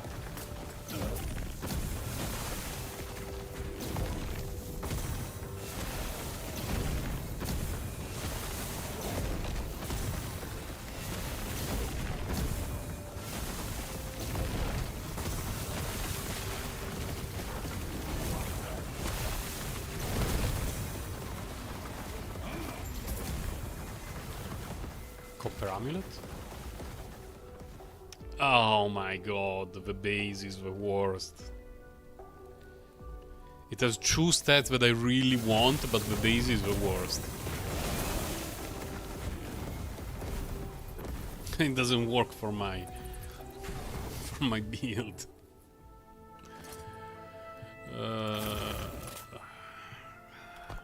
Let's just see. Health regeneration, not that good. Let's level this one up. Okay. We get rid of dodge rating. Void resistance is decent. Necrotic resistance is also decent.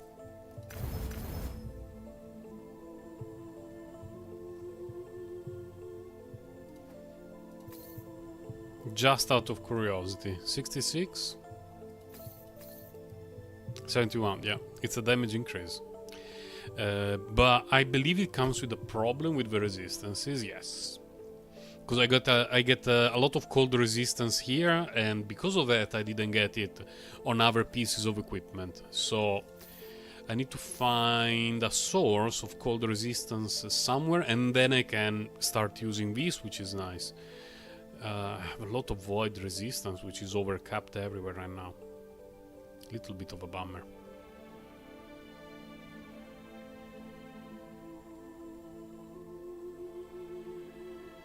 Like, at the end of the day, what this gives me is 89% fire damage, 20% health. Do I have anything slightly better, comparable?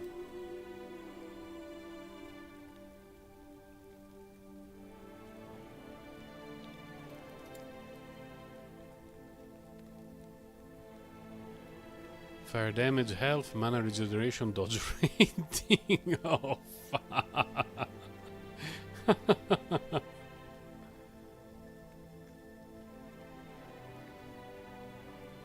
Losing that amount of fire damage is not even the worst thing. Like, we go 66 to 62. Just because I already have a ton of fire damage. And problem is, we need to find something that, you know, provides something to our character.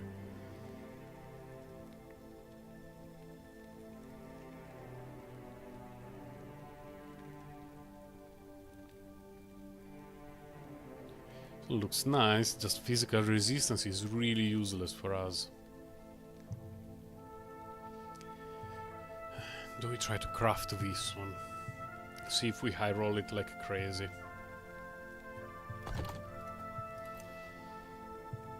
Because cooldown recovery speed is pretty decent.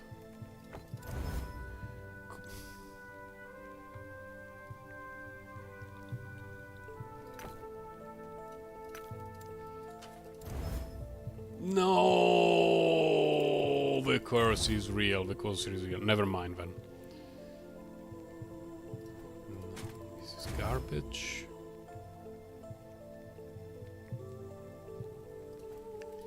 No. For that one we need to wait, so we put it in the good old IO tab.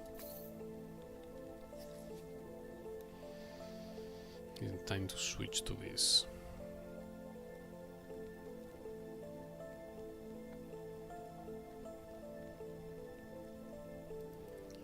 $66, 67. How are the resistances though? Mostly okay. Mostly.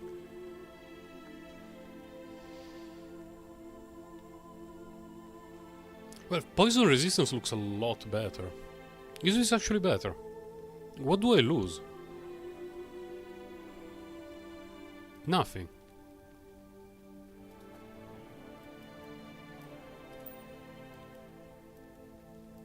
It's 67 and change. So it's... Wait, what? Right? Yeah, it's slightly higher damage and the resistance is even combined a bit better. So I guess we can stick with that ring. The IO tab is a tab that I created to put things that good but doesn't fit the build right now because whatever reason. And for example, this one... Yeah. I need a few more resistances.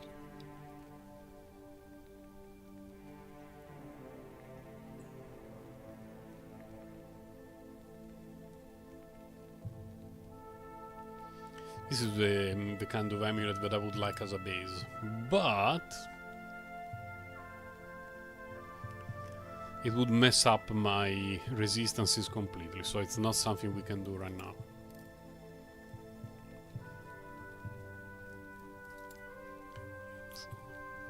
Space.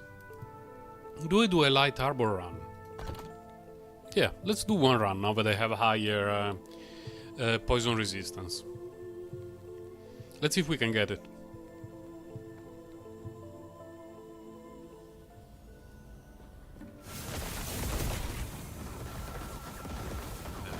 Not this one. This one. Okay.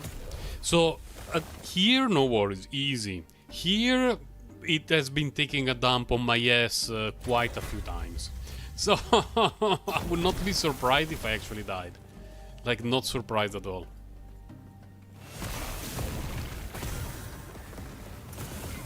Wait, incineration? No, not.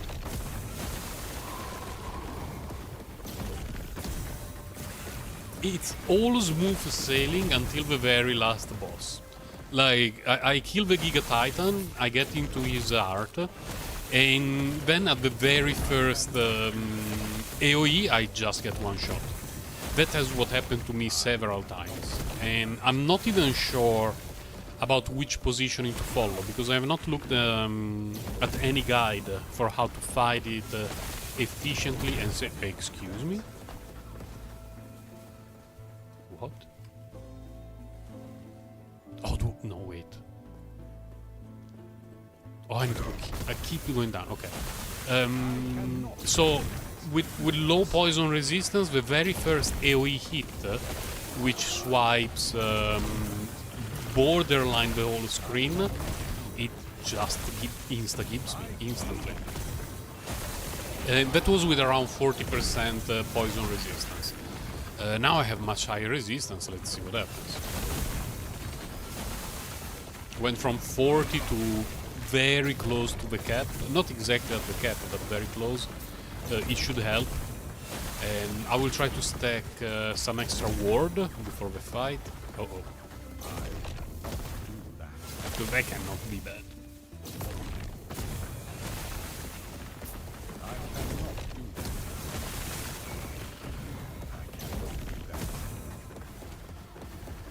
What do we get here? Enemies drop more glyphs, they deal 50% more damage.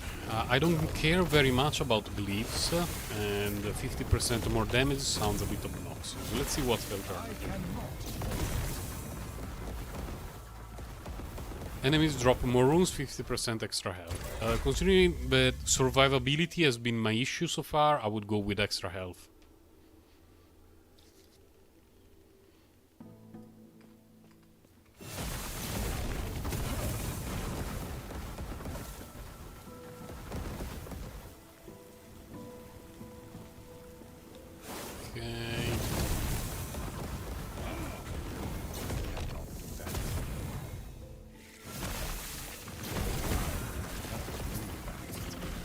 Try this way first.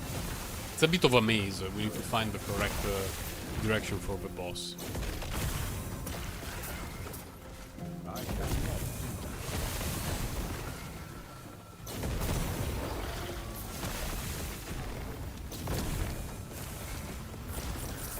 Gimme.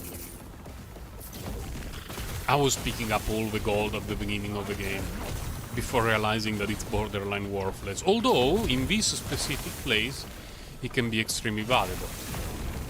Let's see.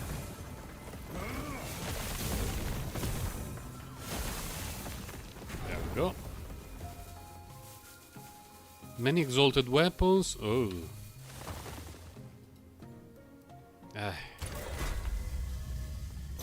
Not a fan, but...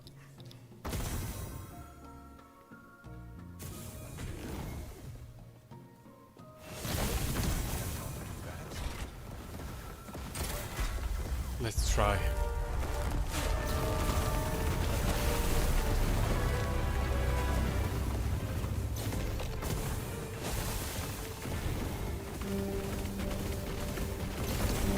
No, no, no, no, no. Okay. Okay.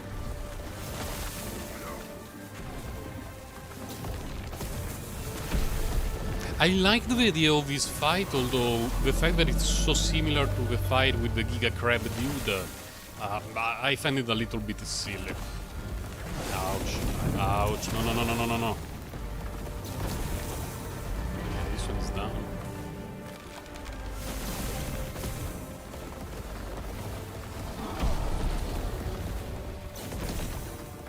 These.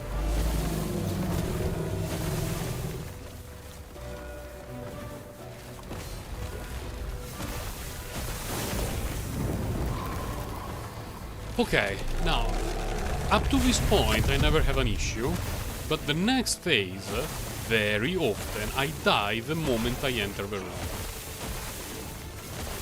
So let's generate a ludicrous amount.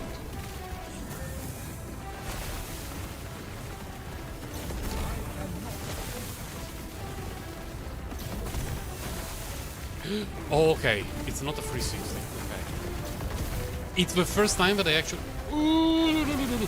That I actually... No, move! Oh my god. That I actually managed to see the animation of that attack without dying to it.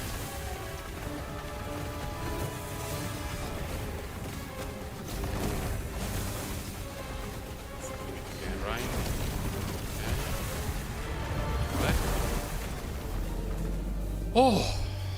Oh my god. First time that I clear it at difficulty 3. Like, having an idea of what it does, I feel more... I wouldn't say comfortable, but better about future runs. Definitely.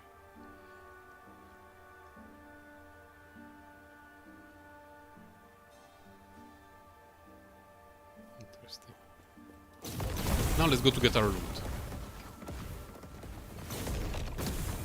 And here we can give him a ton of cash, like an absurd amount of money, to make the rewards better. Keeps going up, it keeps going up. Oh my god, this is so expensive. 50% chance to duplicate everything. Wow. Oh my god. Okay. The first gigavolt that we clear on stream. Difficulty 3. Let's see what we got.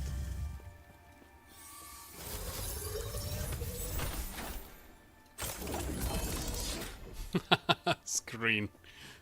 Full of stuff. Oh my god. Helmet. Wand. Helmet. Everything is getting duplicated, but everything is garbage. I'm guessing if there is a universe in which... no. No, there is no way. Having this one with legendary potential true twice. Do we get fire damage element? No. Scorching? No. Aspect of a shark? Okay, so far we got nothing. How about here? Okay, okay. Freeze rate, freeze rate.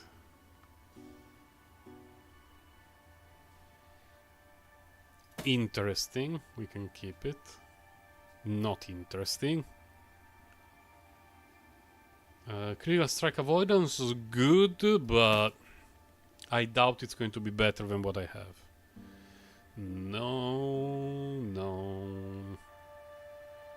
That's a lot of critical strike avoidance, but nope. Intelligence, health, no. No.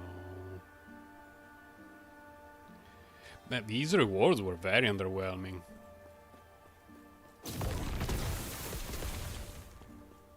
Anything hidden here? Nope. Feels a bit bad. Because when last time that I cleared it at difficulty 2, the random bonuses from this dude made it way more valuable. And just need to check if there are things at the edge of the loot that I missed and that I actually wanted to pick up. Could get that one for crafting.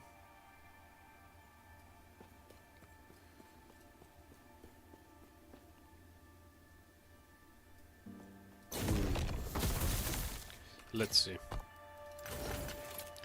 The problem is this thing is borderline perfect, and the way to get something better would be to start with +3 to runic invocation. It's going to borderline. It's a gold thing, yeah. It's a fun way to dump something that is borderline useless. I mean, in a perfect world, like absolutely perfect, we get rune invocation now. Without rune invocation, I cannot use this. Yeah. GG.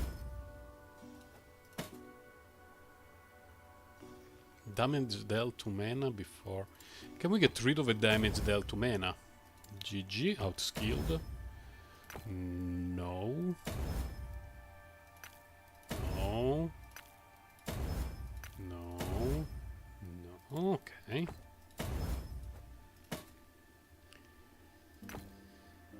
This one reasonable, not one of my favorites, but reasonable. But we need to get something that we didn't get.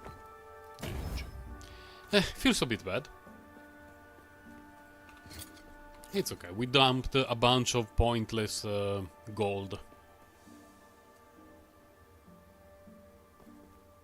I could have picked up another key though. Ah, it's okay. I wouldn't mind doing another run. I really hope there is the chest in front of the entrance. I would also like to see tier 4, the maximum difficulty, what it is like. Human, can you hear me? Okay.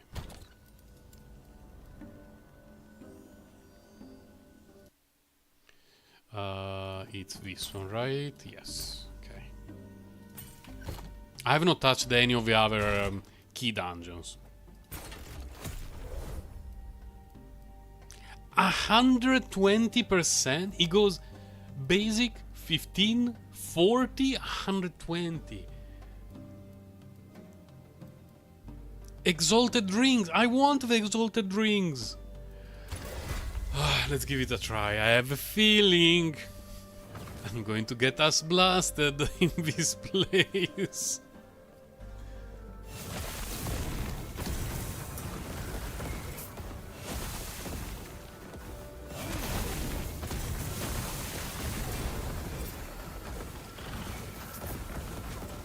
I will just pick up purple stuff that I see.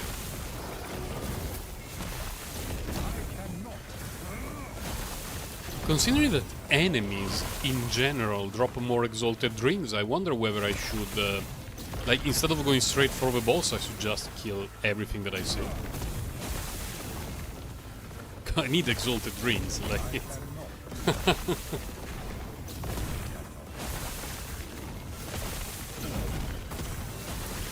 Like, exalted ring with maximum roll intelligence attunement. And the rest, some offensive stats or whatever. I'll be so happy. I would say the normal monsters so far so good. The spike, the difficulty spike is not there yet. I'm more concerned about the boss. Way more concerned.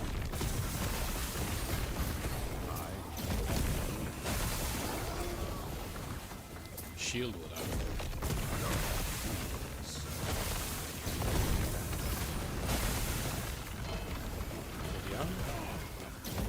I already have it with the legendary potential, so we don't worry about that. Here we have an axe. Oh, hello, mage.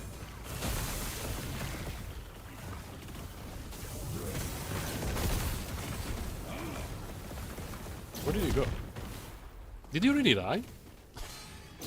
Oh, the answer is no.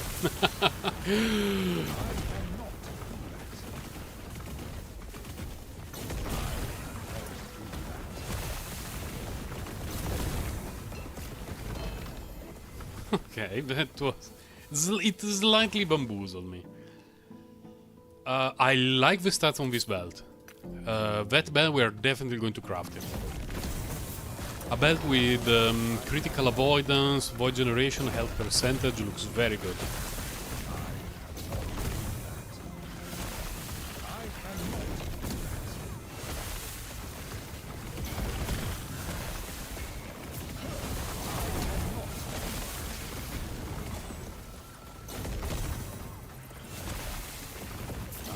The map feels way bigger. It may be just a feeling, but it feels way bigger.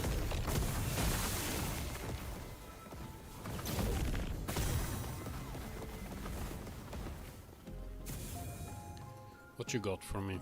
More? Oh, no. Give me a moment. Drops more amulets. Oh my god! Another 120% mod.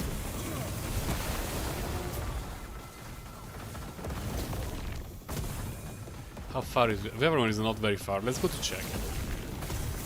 But amulets definitely activate my almonds. I cannot do that. And relics. I definitely do not want relics. I mean, sure, eventually it would be nice to have a Giga Relics for the legendary crafting, but it's more likely that I can get an upgrade here. Excuse me? Don't one-shot me?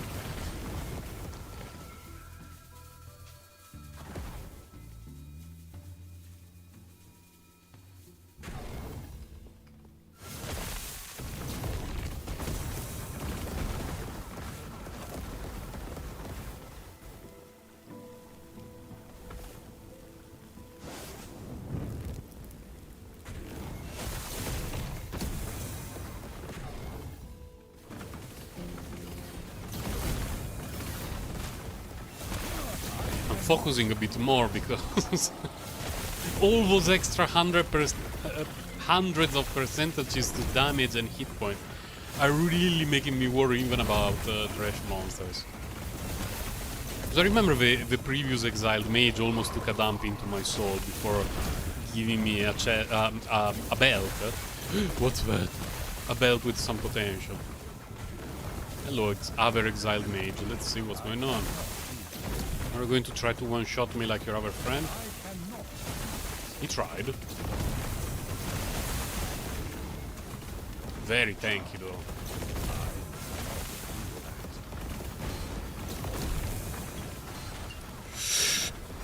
I died to this guy. Oh. I had the traversal skill down and I couldn't dodge. So this is what the elders... Fine, let's see what we got. Now, humanity itself has been Mostly reduced. garbage. Utter garbage, but this has a bit of potential. We definitely want to lock that thing by itself and see what we can discover. Fire damage right away? Hold on a moment.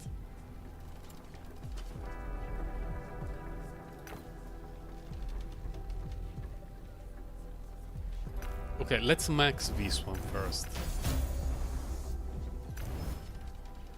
Okay, then I would probably like to max this. It ran out of potential.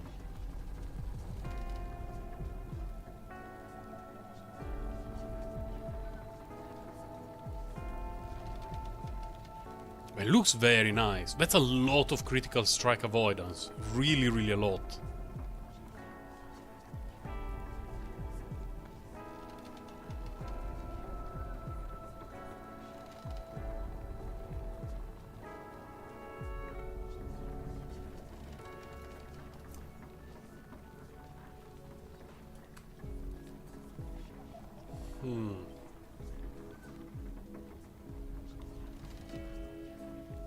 I lose void resistance, which I don't care about.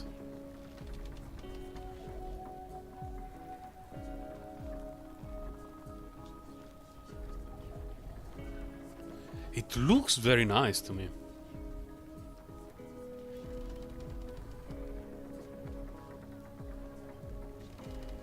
Definitely going to lose a little bit of damage. We go from 67 to 64.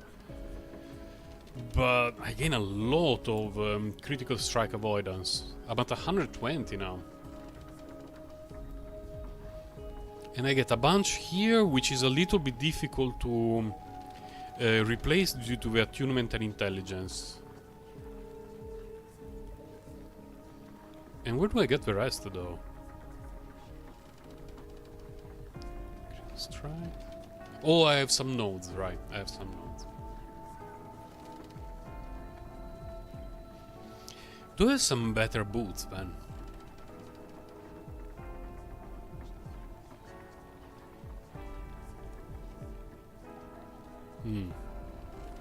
But you know what? Let's go to a chest.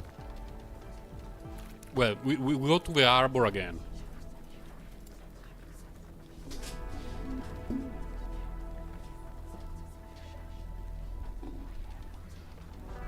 And we go to the chest, we get another key, we drop stuff.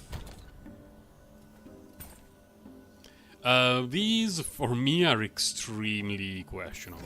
Like, what? What? And also what? The one that I was using until a few minutes ago, we definitely keep it here for potential. Then we will decide what to do.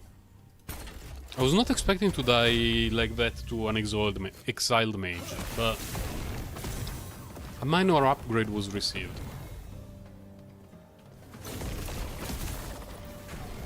If every time that I die I get an upgrade for my equipment, it's worthwhile. Oops. Dead end.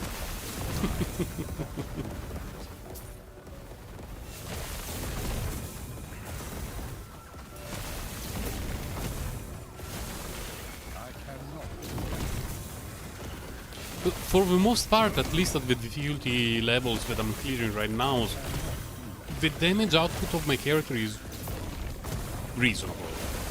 Survivability tends to be the bigger issue.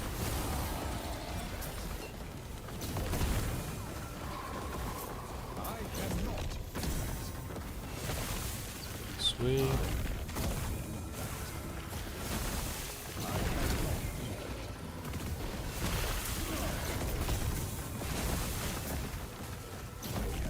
And a thing that is very nice from a new belt is the flat reduction of more than 1 second in the cooldown of my dash. Because if I'm in danger and I start spamming the potion, very likely it's also a situation in which I want to dash away. And being able to essentially guarantee that I can dash away when I spam potion a couple of times, it should be very, very good for survivability. Oh, not this way.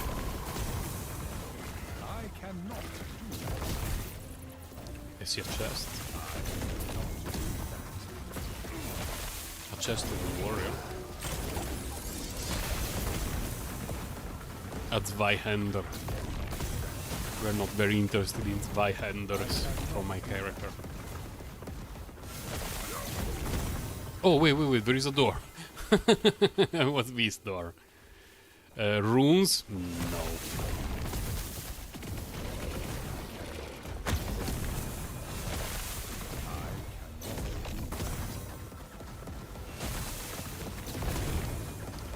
Exalted relic. Oh my god! Oh no. Can we get the rings and amulets instead of this garbage? What time is it? Oh, it's quarter to 12. It's about time for me to leave. So I think this will be the last run. We make it to the boss and die, or we don't die and we do everything. It will be the end regardless. I have to work in the afternoon and I have some shopping to do to make sure that my family will be able to have food for dinner.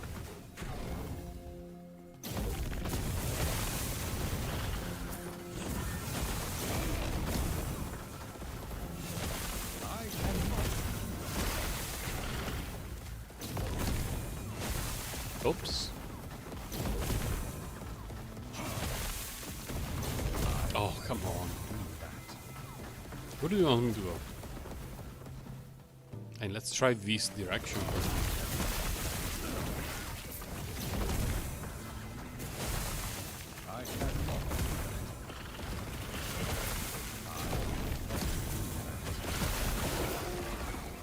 The Giga Maze is something that, in my humble opinion, they could have spared. We didn't really need a map, but in addition to surviving to stuff, we also had to worry about wasting a ton of time due to the map layout, having walls and whatnot.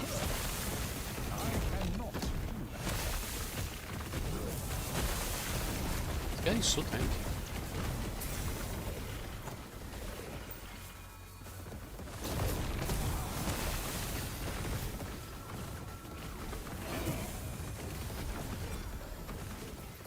Wand of freezing.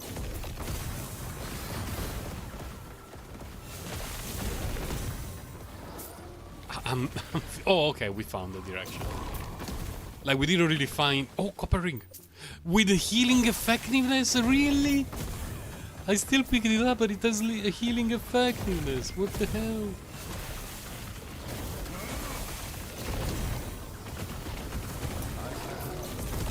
No, no, no, no, no, no, no, no. Okay. Just realized that I was sitting on poison.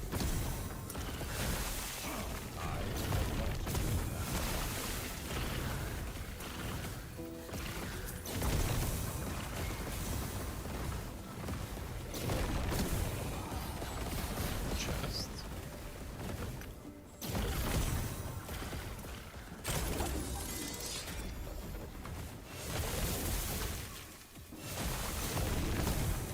This map felt so huge.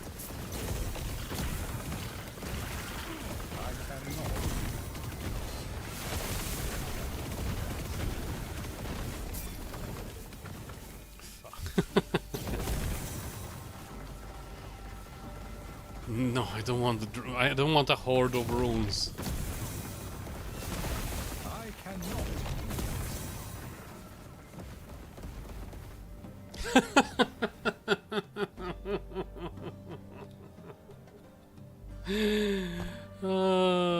Wait.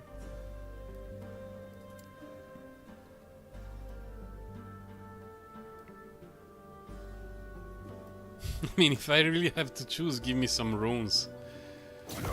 I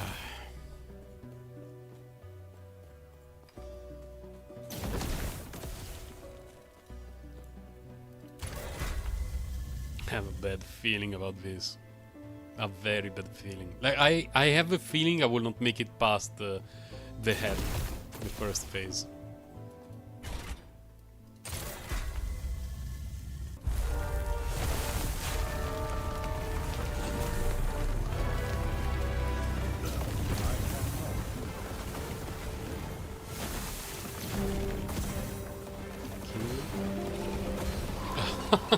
Yeah. Yeah, I have a bad.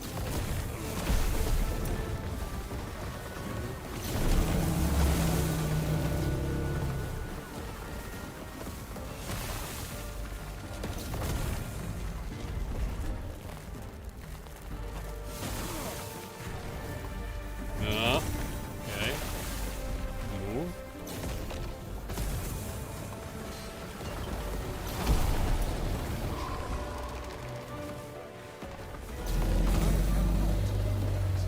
Move. Are we dead? Yeah, I got insta-keep there. Physical damage. Oh, those things that fall are pure physical damage. Okay. I should be at the cap, right? Yes. So barely, this but is we are what at the cap. elders. It's a bit annoying, but Humanity it is what it is. itself I was kind of expecting that to produced. happen.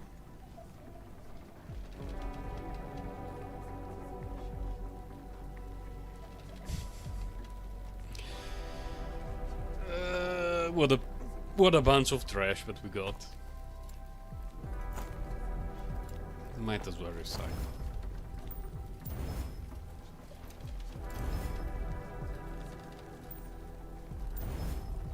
Grace period. You are invulnerable and cannot.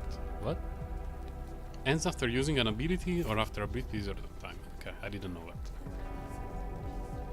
If a brief period of time is really brief, by the way, really, really brief. What can we work with?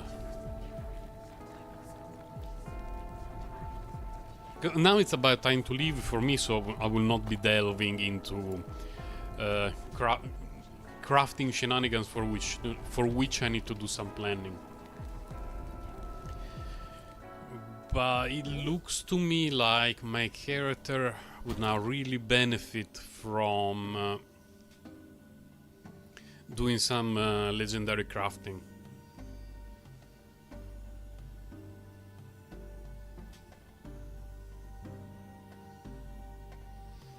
Do I have a Hydra with a legendary chew though? I thought I did. Yep. With slightly questionable rolls, like most of the rolls are worse. Just a slightly better area, but it has true legendary potential.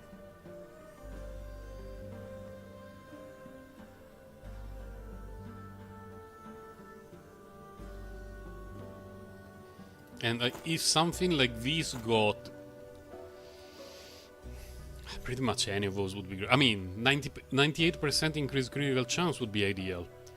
32% increased mana regeneration would be reasonable.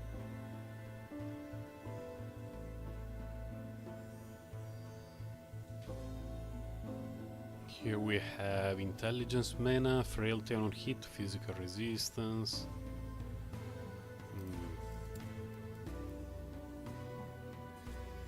Intelligence, not bad either.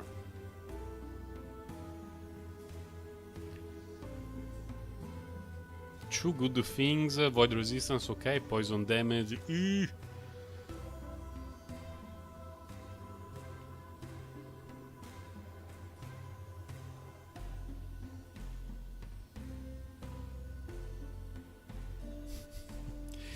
This one will be very interesting for crafting. If I could dunk this one there and get intelligence and increase the spell crit, I would be very happy. Very, very happy. This one has better rolls. This one is 35% more damage, this one is only 22. This one is 30 with no crit potential. It's the problem that I had with pretty much all the stuff that I got for this character. The high legendary potential equals, for the most part, low rolls for me, which is a little bit annoying and triggering, but it is what it is, I guess.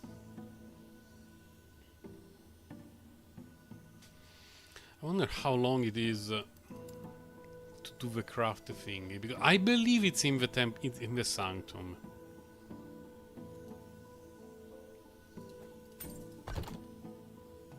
I could go to have a look at what it is. I've never been there.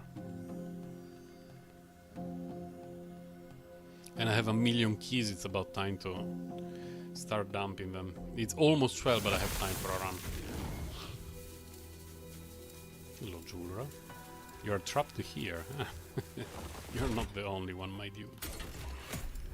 So this one has 4 difficulties as well. Garbage, jewelry, items, amulets. Okay. Let's see what it's like. Intruders? Is it the same idea, more or less? Excuse me? What do you want me to do?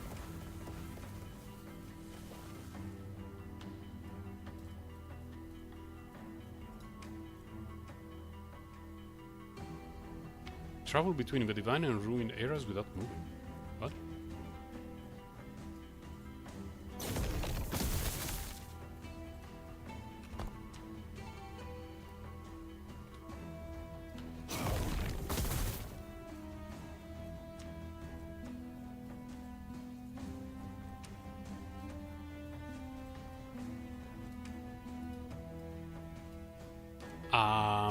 Slightly confused.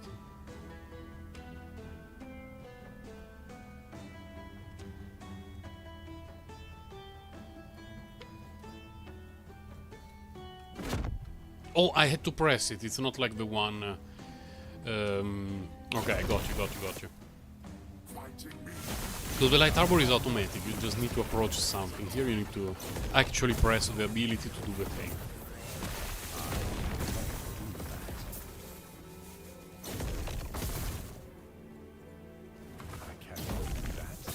Those snake bros.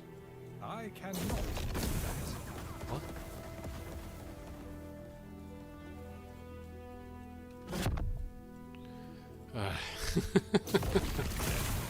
Interesting gimmick. Interesting.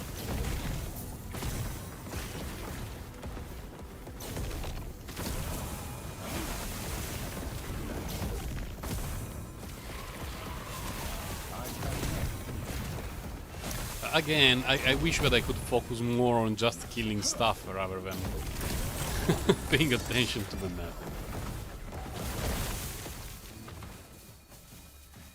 Garbage.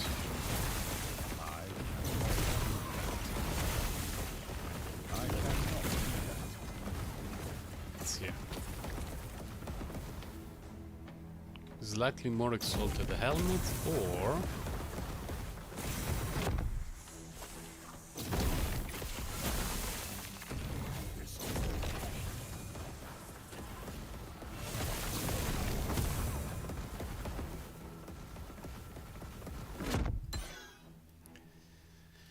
more rules, fine.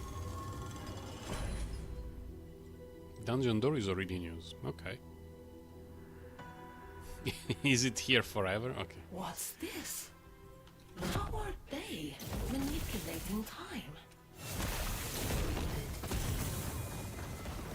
I cannot do that. Enemies? I cannot.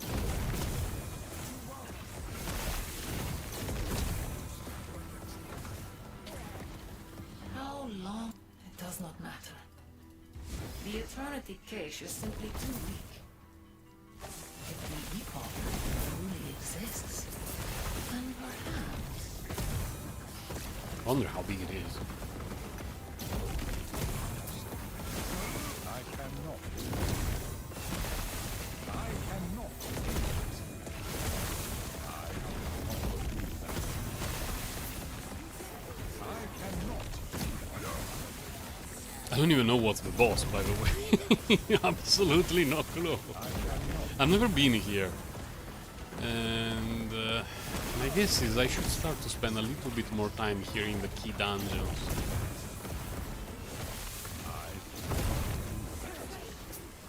The light arbor, especially difficulty 3, which I can clear, it felt pretty easy.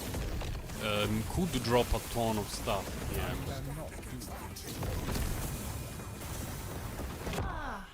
It all makes The dungeon sense boss now. drops additional glitches, whatever. It's going to be S anyway, so we might as well go with that.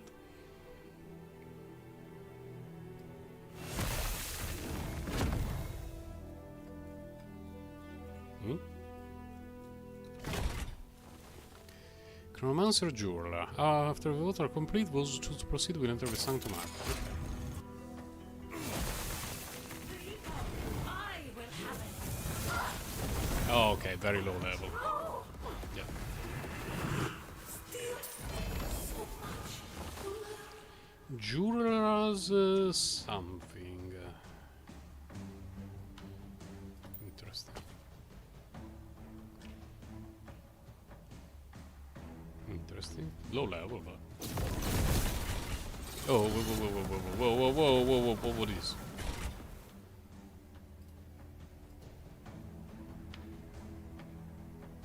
The synthesis will be complete in time. What does it mean?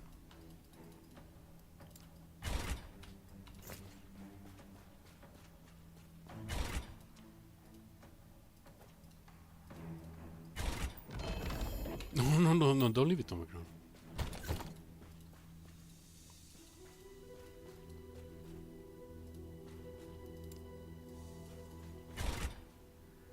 What? Hmm?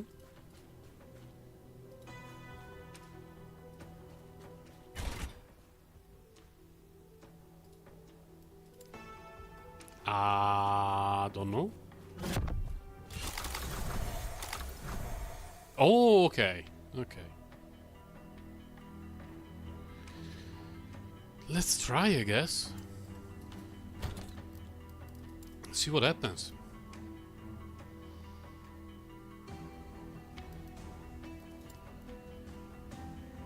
And let's try to high roll it. I mean,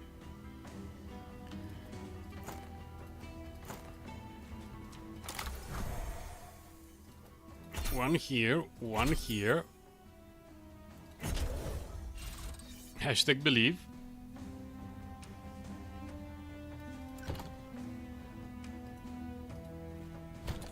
Excuse me, where is my item? Is it in the other place?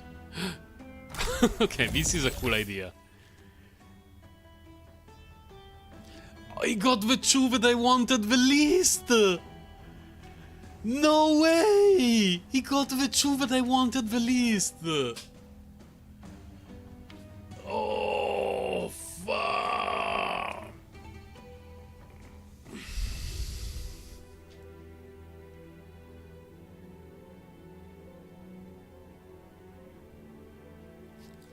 Oh my god.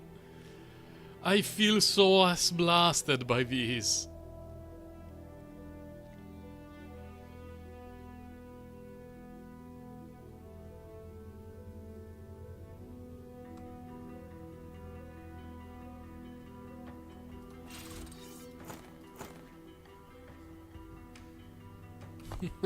What a bummer.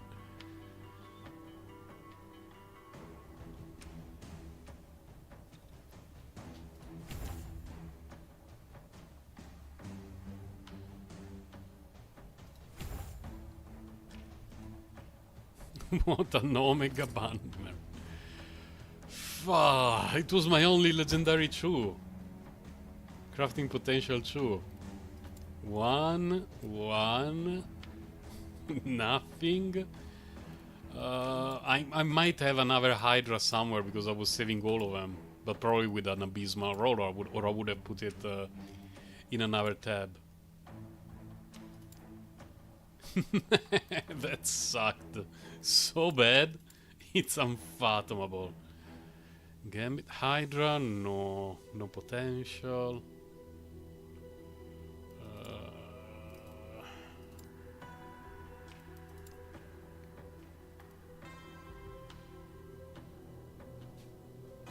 I guess for the chest I will wait a bit. I need to physically and emotionally recover from just what just happened.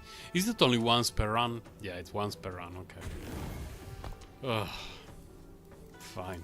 Man, what an ass blasting that I got. An absolute ass blasting overall.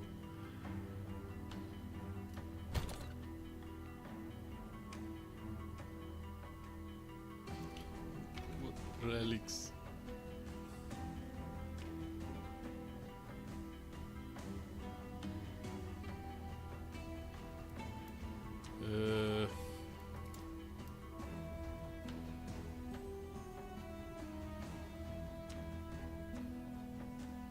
I mean, I might as well try to do the same with this later, just because